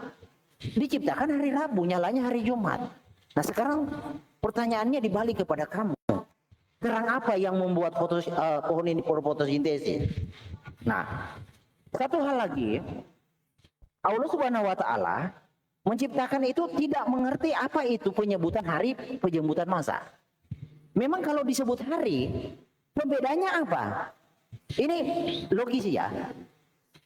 Hari disebut hari, apakah memang sudah ada matahari? Kalau dia keadaan gelap, bagaimana Allah bisa menghitung hari Sabtu, hari Minggu, hari Senin? Kalau keadaannya gelap terus, bagaimana Allah menyebut dasarnya menyebut Oke, hari Sabtu? Hati, waktu habis jadi ya sekarang tanggapan Muslim 6 menit. Bang Neflas dulu atau saya? Silakan Bang Neflas. Silakan. Oke, tadi orang bangga dengan terpelajar ya. Kita buktikan murid Yesus itu terpelajar atau emang orang ini ya? Saya heran ini sama orang satu ini ya. Kita buktikan murid Yesus itu terpelajar atau tidak ya? Kita buktikan. Ya, kita buktikan ya. Kisah Para Rasul 4:13. Kasihan sebenarnya ya. Ya, kasihan sama Tom. Ketika sidang itu melihat keberanian Petrus dan Yohanes dan mengetahui Petrus dan Yohanes loh ya. Yohanes ini murid kesayangan katanya. Ketika sidang itu melihat keberanian Petrus dan Yohanes dan mengetahui bahwa keduanya orang biasa yang tidak terpelajar. Wow ya. Heranlah mereka dan mereka mengenal keduanya sebagai pengikut Yesus ya, tidak terpelajar nih. Kasihan sekali, kasihan. Sangat kasihan sekali ya. Klaim-klaimnya. Nah, kalau mau tentang bunuh-membunuh, wah itu manusia dikasih suruh membunuh wajar, dapat pahala karena berpenyakit ya. Contoh tikus. Pernah nggak di desa-desa itu? Saya dulu waktu masih kecil ada tuh, waktu di desa tuh tahun 99 atau 2000 masa kecil saya itu udah ada tuh yang membunuh tikus itu dapat duit tuh, dikasih waktu itu saya di kampung itu 100 perak, 200 perak gitu. Yang berhasil membunuh tikus membunuh tikus itu dapat hadiah gitu. Ya itu membunuh penyakit loh. Cicak itu penyakit. Jadi wajar kalau mendapatkan pahala 100 karena berbuat kebaikan, membunuh orang yang nanti akan layak menjadi penyakit akan mendapat kebaikan ya. Ini malah Tuhannya yang membunuh ular ya. Tuhannya yang membunuh ular. Ular salah apa? Nih, pada waktu itu Tuhan akan melaksanakan hukuman dengan pedangnya yang keras, besar dan kuat atas Lewiatan, ular yang meluncur atas Lewiatan, ya, ular yang meluncur atas Lewiatan. Nih, yang lucu ini ya, ular yang melingkar dan ia akan membunuh ular naga yang di laut. Gila ya. Kita membunuh cicak ya, membunuh cicak dapat pahala karena cicak itu penyakit. Sekarang tunjukkan saya, ular naga itu menimbulkan penyakit nggak? Coba, ayo, ular naga menimbulkan penyakit nggak? Saya kan sudah membuktikan secara sains bahwa cicak ternyata menimbulkan penyakit yang sangat berbahaya. Nah, sekarang pertanyaan saya, apakah salah naga itu apa dibunuh? Ya, itu yang ini kedua. Terus tadi tentang saya masih dibilang bahwa debu tanah ular itu memakan debu tanah seumur hidup itu adalah figuratif. Saya malah jadi bertanya-tanya, Tuhannya salah kayaknya. Yang dimaksud bukan ular kayaknya, cacing kayaknya. Tuhannya itu tipikal gini loh, melambe gitu loh. Ngelihat cacing gitu kan, ngelihat cacing itu kayak ular gitu. Ular ini makan debu kamu. Gitu. Ya, kan geli tuh kalau ngelihat cacing tuh. Jadi cacing itu disangka ular. Karena apa? Cacing sampai sekarang masih makan debu. Jangan-jangan gitu gitu ya, seperti yang dilakukan Yesus ketika berciuman dengan muridnya. Silakan Bang Neflos. Baik. baik. Jadi gini, ini biar ditekankan sekali lagi, bedakan antara wilayah iman dengan wilayah pengetahuan. Kita tahu apa yang kita imani saat ini itu adalah wilayah yang subjektif dan itu tidak bisa diganggu gugat. Yang mau kita gugat adalah wilayah pengetahuannya di situ ya. Baik, Herdi dulu yang saya tanggapi ya. Menurut tafsir, ketika sudah bicara tafsir, salah satu contohnya tafsir Ibnu Katsir berkaitan dengan hari Jumat. Tafsir Ibnu Katsir itu, salah satu ulama itu mengkaitkan dengan surah At-Taubah. Bunyinya adalah, sesungguhnya jumlah bulan menurut Allah ialah 12 bulan. Sebagaimana dalam ketetapan Allah, ada pada waktu dia menciptakan langit dan bumi. Pertama ini wilayah pengetahuan ya. Sesungguhnya jumlah bulan menurut Allah ialah 12 bulan. Sebagaimana dalam ketetapan Allah pada waktu dia menciptakan langit dan bumi. Di antaranya ada 4 bulan haram. Ini udah masuk wilayah keimanan. Catat itu. Bedakan pengetahuan dan keimanan. Itulah ketetapan agama yang lurus. Maka janganlah kamu menzalimi dirimu dalam bulan yang 4 itu. Dan perangilah kaum musyrikin semuanya sebagaimana mereka pun memerangi kamu semuanya, dan ketahuilah bahwa Allah beserta orang-orang yang takwa. Lalu kemudian ditafsirkan oleh Ibnu Katsir, di antara waktu yang memiliki keutamaan untuk adalah hari Jumat. Itu wilayah keimanan jatuhnya, bukan masuk kepada wilayah pengetahuan ya. Satu itu. Lalu kemudian tadi yang itu geli sekali tadi perkataan si Tom itu ya.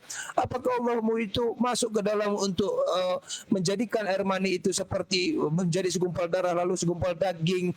Nah itu Dia halusinasi Tuhannya, Tuhannya karena Tuhannya kan dirahimkan masuk ke vagina Tuhannya kan. Jadi dia halusinasi Tuhannya itu. Betul, jangan samakan perspektif kita. Beda, bahkan standar kita dalam pengetahuan dan keimanan jauh berbeda standar kita. Seperti kaum Brahma dan kaum Sudra. Kaum Sudra itu bermimpi menyamakan kedudukannya dengan kaum Brahma. Catat ya, dalam wilayah keimanan, bahkan jelas sekali ini di dalam surah Al-Mu'minun, dan sungguhnya kami telah menciptakan manusia dari suatu saripati berasal dari tanah. Ini wilayah pengetahuan. Dan diimani, faktanya adalah semua ini terjadi fase-fase ini.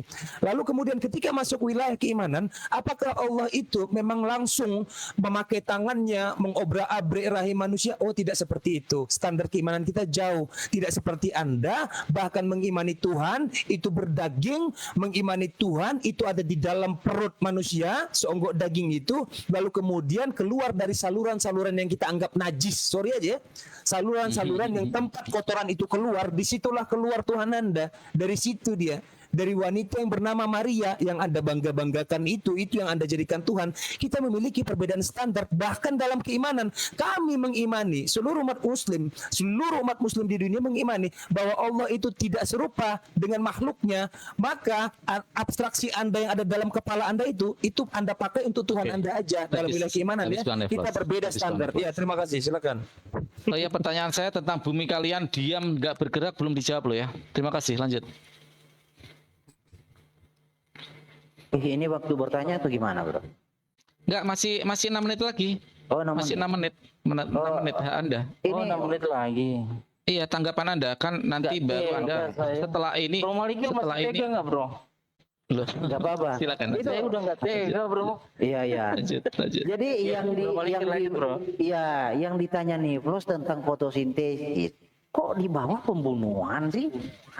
Ini nih masalahnya. Coba alihkan lagi saya ke layar yang besar. Jadi kayaknya nih, Plus ini nggak mampu menjawab, lalu dilarikan ke pembunuhan. Ya, di sini bro. Ini. Coba, host, pindahkan saya ke layar besar.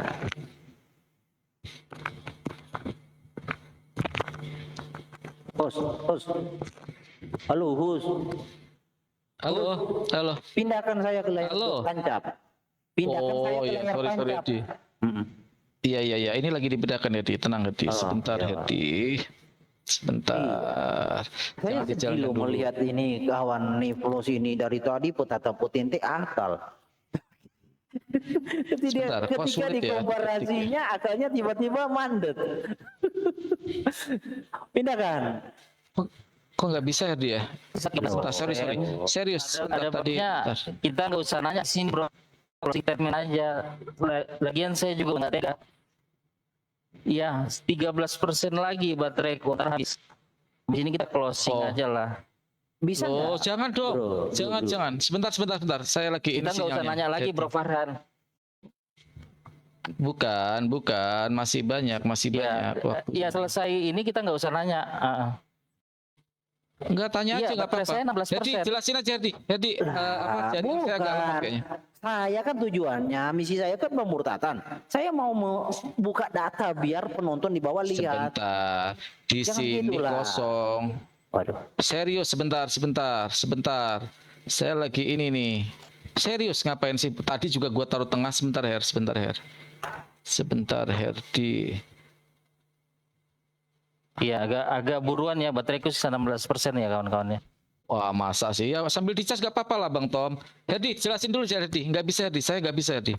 Atau saya posisi sebentar. Posisi saya turun dulu. Apa? Bukan, saya kecilin dulu punya saya. Sebentar, layar saya kecilin dulu.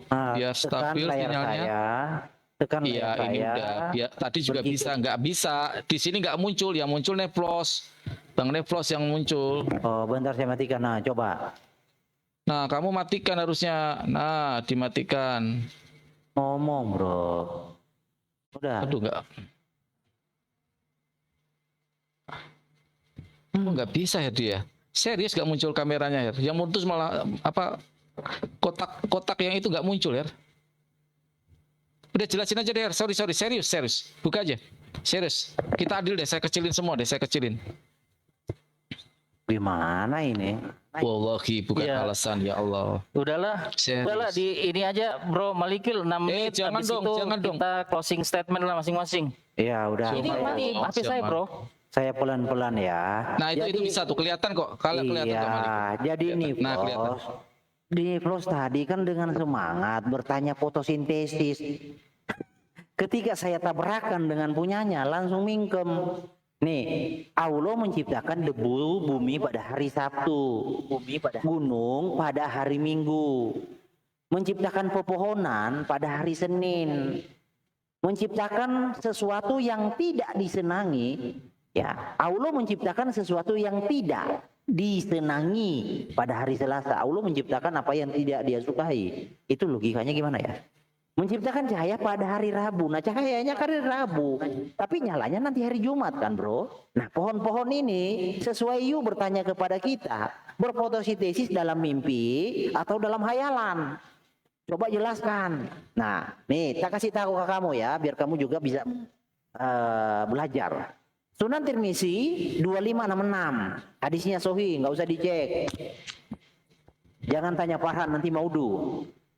Amru berkata, aku mendengar Muhammad bersabda, sesungguhnya Allah Subhanahu wa Ta'ala telah menciptakan makhluknya dalam keadaan terang benderang. Wih, dalam keadaan terang benderang, dalam keadaan kegelapan, Bro. Nah, fotosintesisnya gimana? Lalu kalau dalam keadaan kegelapan, Allah itu ngitung waktunya bagaimana? Hari-hari. Allah tahu nggak hari itu terang? Masa Allah nggak tahu menyebut hari? Lalu keadaannya gelap. Bagaimana dia menyebut hari? Coba masuk akal nggak Allahmu?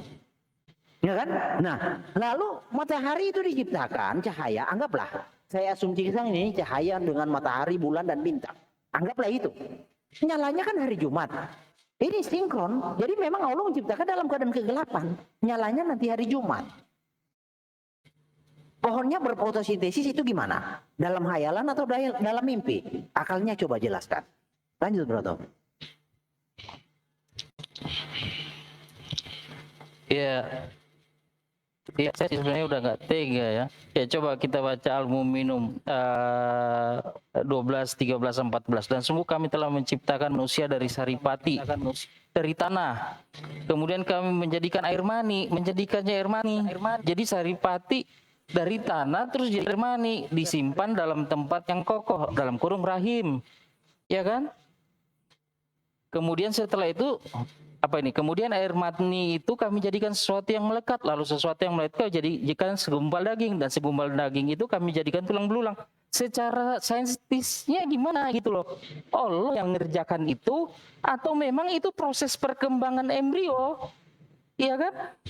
Itu dari tadi tidak ada penjelasan gitu loh. Dijadikan satu apa ya, motivasi untuk dapat pahala 100 pahala. Bayangin kalau seluruh umat muslim ngajar cicak dapat 100 pahala, dapat 1, dia pukul 10 ya dapat berapa tuh? 1000. Habis cicak di bumi ini, rantai makanan itu hancur itu rantai makanan. Tahu nggak kalau rantai makanan habis, hancur? Waduh, secara saintis itu malah petaka. Gitu loh. Belum lagi kapal yang berlayar. Sudah dikatakan Farhan, itu Mazmur berisi prosa. Jadi tidak semua ya di situ di dalam Alkitab itu kamu bisa artikan literal. Jadi ada prosa. Kalau baca kitab Amsal itu ibarat. Gitu, banyak perumpamaan di situ. Jadi lihat konteksnya. Memang itulah saya bilang, kemampuan literasi, kemampuan RCS, kemampuan sastra kurang. Jadi kami memahami gitu loh kawan-kawan ya. Jadi apapun yang kami tanya itu tidak terjawab dari tadi. Saintisnya di mana gitu ya. Ya Allah, kita dalam gelap dong tadi itu. Tidak jawab. Kok jadi matahari yang sumber kehidupan untuk pohon, terang dari Allah. Kalau dalam Alkitab, terang dari Allah. Karena Allah itu tidak menciptakan dalam gelap. Kalau orang Kristen itu menciptakan dalam terang, gitu loh. Lanjut Bro Malikil kalau masih ada waktu. Oke, jadi tentang tulang sulbi sebenarnya ya. Di sini adalah ada seorang bayi ya. Seorang bayi dari kaum Ansar. Kemudian Aisyah berkata kepada, ini mayat, jenazah. Jenazah itu mayat, ya. Berkata kepada Muhammad, ya Rasul, sungguh bayi kecil ini ialah seperti burung di surga yang belum pernah berbuat dosa dan belum pernah ternodai oleh dosa. Mendengar pernyataan tersebut, Muhammad bersabda, mungkin juga tidak seperti itu Aisyah. Jadi si Farhan tadi membuka bahwa bayi itu masuk surga. Di sini ada bayi masuk neraka, bro. Mengapa masuk neraka? Allah berkata, sebenarnya Allah telah menciptakan orang-orang yang akan menjadi penghuni surga ketika mereka masih berada dalam tulang rusuk bapak-bapak mereka. Apakah sperma ada di dalam tulang rusuk bapak mereka? Dan sebaliknya, Allah pun telah menciptakan orang-orang yang akan menjadi penghuni neraka ketika mereka masih berada dalam tulang rusuk bapak-bapak mereka. Sainnya di mana? Apakah sperma ada di dalam tulang rusuk? Bro, aku tambahin. Silakan. Bro, aku tambahin soal sperma tuh. Di As-Sajdah nomor 32 ya.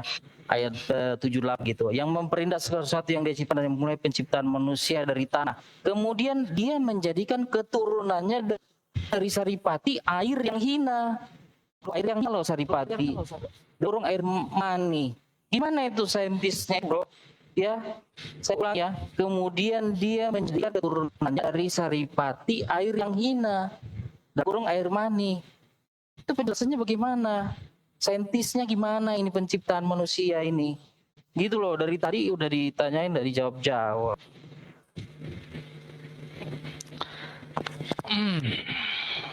Habis ya? Habis. Oke. Kalian mau bertanya nggak? Masih ada sekarang giliran kalian bertanya 2 menit. Aku sih closing aja. Loh, kok closing? Baru berapa Ini jam? susah, berapa belas persen. Oh, Ntar kalau saya nggak bisa, terputus tiba-tiba juga kalian bilang saya kabur. nggak bisa dicas sambil dicas, Bro Tom. Ini sambil saya cas, bro. Oh, Tapi tetap ya udahlah. turun, udah panas banget. Oh, sebenarnya saya mau menjawab si Malikil dulu sih. Kalau kalian bertanya kan saya punya waktu 8 menit. Ya udahlah kalau gitu. Kalian closing statement 5 menit. Tadi kan saya opening statement. Enggak apa-apa. Iya, kita duluan closing statement. Kalian mau Ya lebih panjang nanti nggak apa-apa. Enggak, Ya. saya tetap adil 5 menit saya tetap. Silakan timernya ini keputus bentar. Silakan 5 menit Bang Bang Malikil Al-Malak sama Bang Tom. Good, iya, Pak. Budayakan memanggil Malikil Amalak. Ya silakan, Bro Tom. Ya, dari hasil diskusi kita ternyata secara saintis banyak sekali tidak dapat dijawab dari kawan-kawan ini. Ya, mulai soal penciptaan, ya, dari sperma. Belakangan saya cek lagi ayat, ternyata sperma itu air yang hina. Mohon dijelaskan itu apa sih maksudnya kok bisa hina sperma itu. Jadi manusia itu menurut Muslim, kalau saya nggak terima itu bro, berarti manusia itu diciptakan dari air yang hina dong. Nah masalah kok jadi sayembara begitu gitu loh ya, itu merusak ekosistem itu. Terus bahtah kapal laut yang lewat di tengah-tengah penciptaan. Allah mencipta dalam gelap. Kok butuh matahari untuk tumbuhan pohon gitu loh. Kok menunggu matahari gitu loh. Kan Allah itu sumber hidup, sumber terang. Allah itu bersemayam dalam terang yang tidak terhampiri, itu kalau iman Kristen. Makanya hari pertama terang. Ya, sumber hidup, gak butuh matahari untuk menciptakan itu, untuk kehidupan itu. Yang dibutuhkan itu kehadiran Allah. Ya, berkat Tuhan itu yang menghidupkan. Oke, Bro Ikil, kalau kita baca, tunggu dulu bro. Kalau kita kembali ke ayat yang tadi yang kita baca di dalam Markus itu, kasihilah Tuhan Allahmu dengan segenap hatimu dan segenap jiwamu, dengan segenap akal budimu. Makanya orang Kristen itu pintar-pintar. Ya kan, orang Kristen itu berusaha sungguh-sungguh belajar, sungguh-sungguh menghasilkan ilmuwan yang begitu banyak dan membangun alam semesta ini karena kasihnya kepada Tuhan.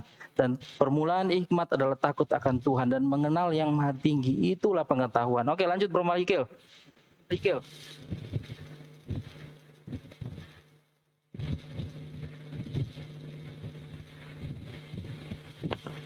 Bro Malikil. Malikil silakan. Saya patiin dulu nih ya. Saya adil nih. Waktu mati ya. Silakan Malikil.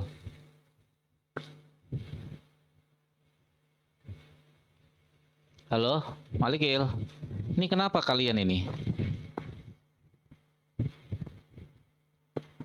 Bro Malikil. Halo. Ada kondisi kali. Kenapa ini?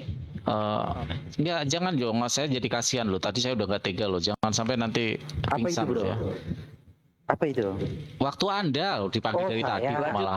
Oh iya. Sebenarnya sih masih yang ringan-ringan yang kita bahas, yang berat-beratnya tentang akal yang di-compare ke dalam Islam itu belum kita bawa. Masih yang ringan-ringan aja ini yang kita bawa. Nah, sebenarnya yang paling Besok penting. boleh. Sebenarnya saya pengen lanjut. Ya, sebenarnya yang paling penting dari apa yang semua yang kita bahas adalah akal tentang Tuhan itu. Nah, di dalam kekristenan tidak lagi membutuhkan akal karena Tuhan itu ya sudah hadir. Jadi akal itu dipakai untuk memahami apa yang Tuhan ajarkan. Tetapi keberadaan Tuhan itu tidak lagi membutuhkan akal karena dia sudah hadir. Kekristenan menggunakan akal untuk memahami apa yang dia firmankan, apa yang dia ajarkan. Nah, berbanding terbalik di dalam Islam. Islam itu bukan hanya menggunakan akal untuk memahami ajaran Allah, tetapi untuk memahami keberadaan Allah sendiri pakai akal. Nah, itu jadi standing point-nya kita itu sebenarnya beda jauh, bro. Ibaratnya langit dan bumi. Kekristenan udah finish, Anda masih belum beranjak di star, masih di star. Sudah dikatakan jalan, tetapi nggak jalan-jalan. Karena kenapa? Karena sang sumber itu tidak bisa memverifikasi dirinya sehingga umat muslim itu bisa beranjak dari star itu. Itu yang menjadi masalah. Sebenarnya itu sih yang saya mau bahas, tapi itu kayaknya agak berat. Kalau saya mau mengejar ke sana, nanti kawan-kawan muslim kebingungan menggunakan apa. Oh, itu jatuhnya iman walau alam. Pasti ujungnya begitu. Nah, kata si Nefros tadi, ya kalau iman ya udah karungin, bawa dalam mimpi. Ya begitu kan, nah, senjata makan Tuhan sebenarnya. Tapi beliau ini berbicara dari tadi itu tidak mengerti apa yang diucapkan. Dia tidak mendasari ucapannya akan apa akidahnya, literaturnya ini mendukung tidak dengan ucapannya. Itu yang beliau tidak sadari. Ya sangat disayangkan sih orang yang katanya mau menamakan maju dalam dunia akademis tetapi tidak bisa mengantisipasi apa yang dia tanyakan dengan membandingkan dengan apa yang ada di dalam imannya. Itu sangat penting sebenarnya. Kita mau menanyakan sesuatu, pastikan di dalam keimanan kita ditanya itu kita bisa merespon, kita bisa menjawab. Jangan kita hanya bisa bertanya, ya, lalu ketika ditanyakan balik hal yang sama, lalu kita mingkem, itu yang bahaya, kawan. Bro Tom mau tambahkan silakan. Sudah bro, saya udah senyum. Oh sudah, ya. Jadi itu ya bro, kawan-kawan semua, jadikanlah diskusi-diskusi seperti ini. Ya mungkin kawan kita Niplos ya agar yang gembira dari tadi ya, saking ini ketawa-ketawa ya, nggak apa-apa. Karena itu memang adalah salah satu apa namanya jualan, orang mau jualan kan kayak gitu. Jadi teknik marketingnya mungkin kayak gitu dia. Tapi nggak apa-apa, masing-masing punya kriteria. Oke Herdi, waktu habis. Oke, silakan. Oke. Silakan Mas Satria dulu. Oke, closing ini ya, Bang, ya, closing ya. Iya, closing ya. Jadi gini, ini karena closing, jadi coba saya bercanda-bercandain dikit ya. Saya suka juga lihat lama-lama lihat nada bicaranya. Ya, terutama pada kalimat kami itu sudah di finish, tetapi kalian itu masih start. Coba catat, kitab suci mana yang hobinya maraton? Tahu kitab suci maraton? Ya, hobinya maraton. Bahkan LAI itu sudah merilis, itu nggak tahu kapan itu dirilis versi terbaru. Jadi catat ya, kitab suci yang maraton yang katanya sudah sampai di finish, tapi mulai lagi dari awal ya, start terus. Jadi catat, berbeda, itu berbeda. Nah, kalau dalam perspektif wilayah pengetahuan, ini ada typingan dari makhluk primitif. Malikil ini sudah berkali-kali menggunakan trik sulap dan berkali-kali dibongkar ketika dia membawakan satu hadis, ya.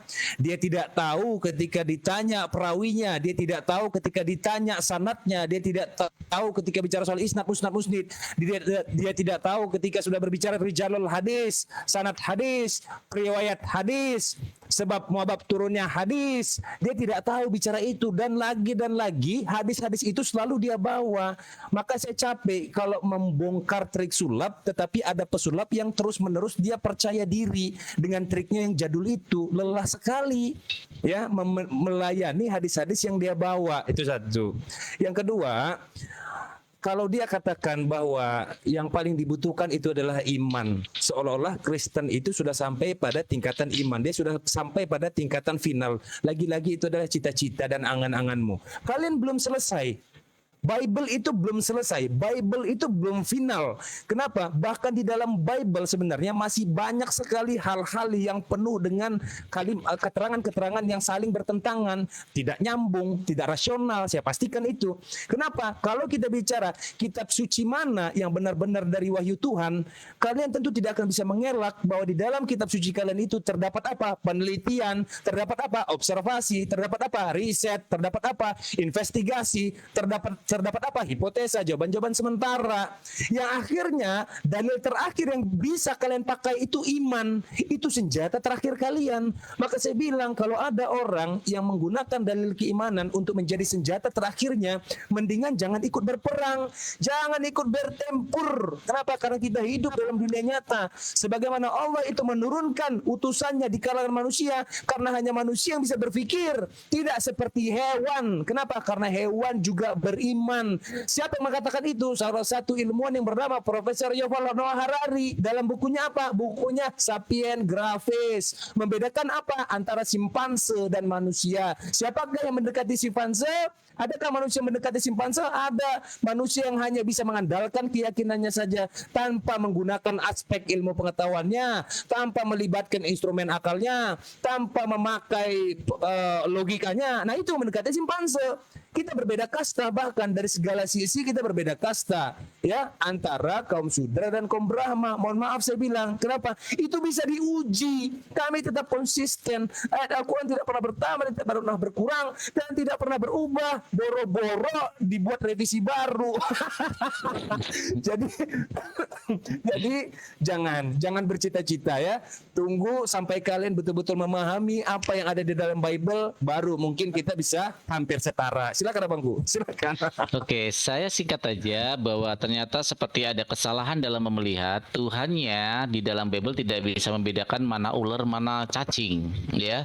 Jelas yang memakan debu sampai saat ini adalah cacing karena bentuknya sama, dan Tuhannya mungkin cacing, kamu nanti makan debu. Jadi dilihat padahal itu cacing ya. Ya, orang-orang melambe gitu kan, binatang-binatang itu takut ya. Jadi ya kita wajar. Kita harus maklumi mereka, jangan dihujat ya, jangan dibully. Kita harus kasihan dengan orang-orang seperti ini. Bukankah kepausan mereka juga mengatakan bahwa LGBT itu adalah sebagai sesuatu yang dibolehkan, wajar ya kalau gitu. Gitu kan. Kamu cacing gitu kan ya. Ya padahal itu adalah cacing bukan ular gitu. Terus kalau kita kaitkan dengan ilmu pengetahuan bagaimana Rasulullah SAW tadi dijadikan subhat tadi tentang cicak. Apakah cicak itu sampai sekarang lenyap? Tidak ada. Nggak ada tuh lenyap cicak.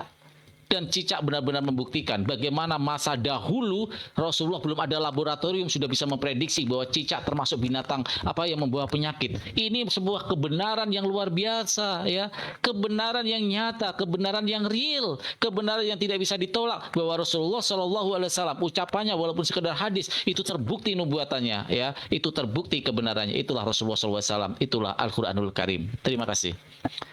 Oke, bro. Irdi, terima kasih. Yo, Saya gini Irdi, akal kan belum disentuh ya. Saya berharap besok seperti di room saya, seperti di komal saya yang saya perlakukan dengan adil, gantian di komal kamu besok jam 9 saya berdua lagi dengan Bang Satria di komal kamu ya di sini tentang aja, akal. bro. Di sini aja. Oke. Di Oh, sini di aja, komal di sini room lagi. kamu, Oke. di room. Oke, besok ya jam 8 tentang akal lagi, tetapi akal yang lebih spesifik ya. Boleh. Kamu cari pasangannya yang agak berkualitas dong, Edi. Aduh, Tom tadi cuma ketawa-tawa. Serius gak ada kualitasnya. Saya kasih Jungan Sunkan Untuk Tikon. Tikon Tumble subscribe. Tikon Tumble Jempol. Tikon Tumble Lantengnya. Terima kasih. Tertanda, Ursha Joe, okay?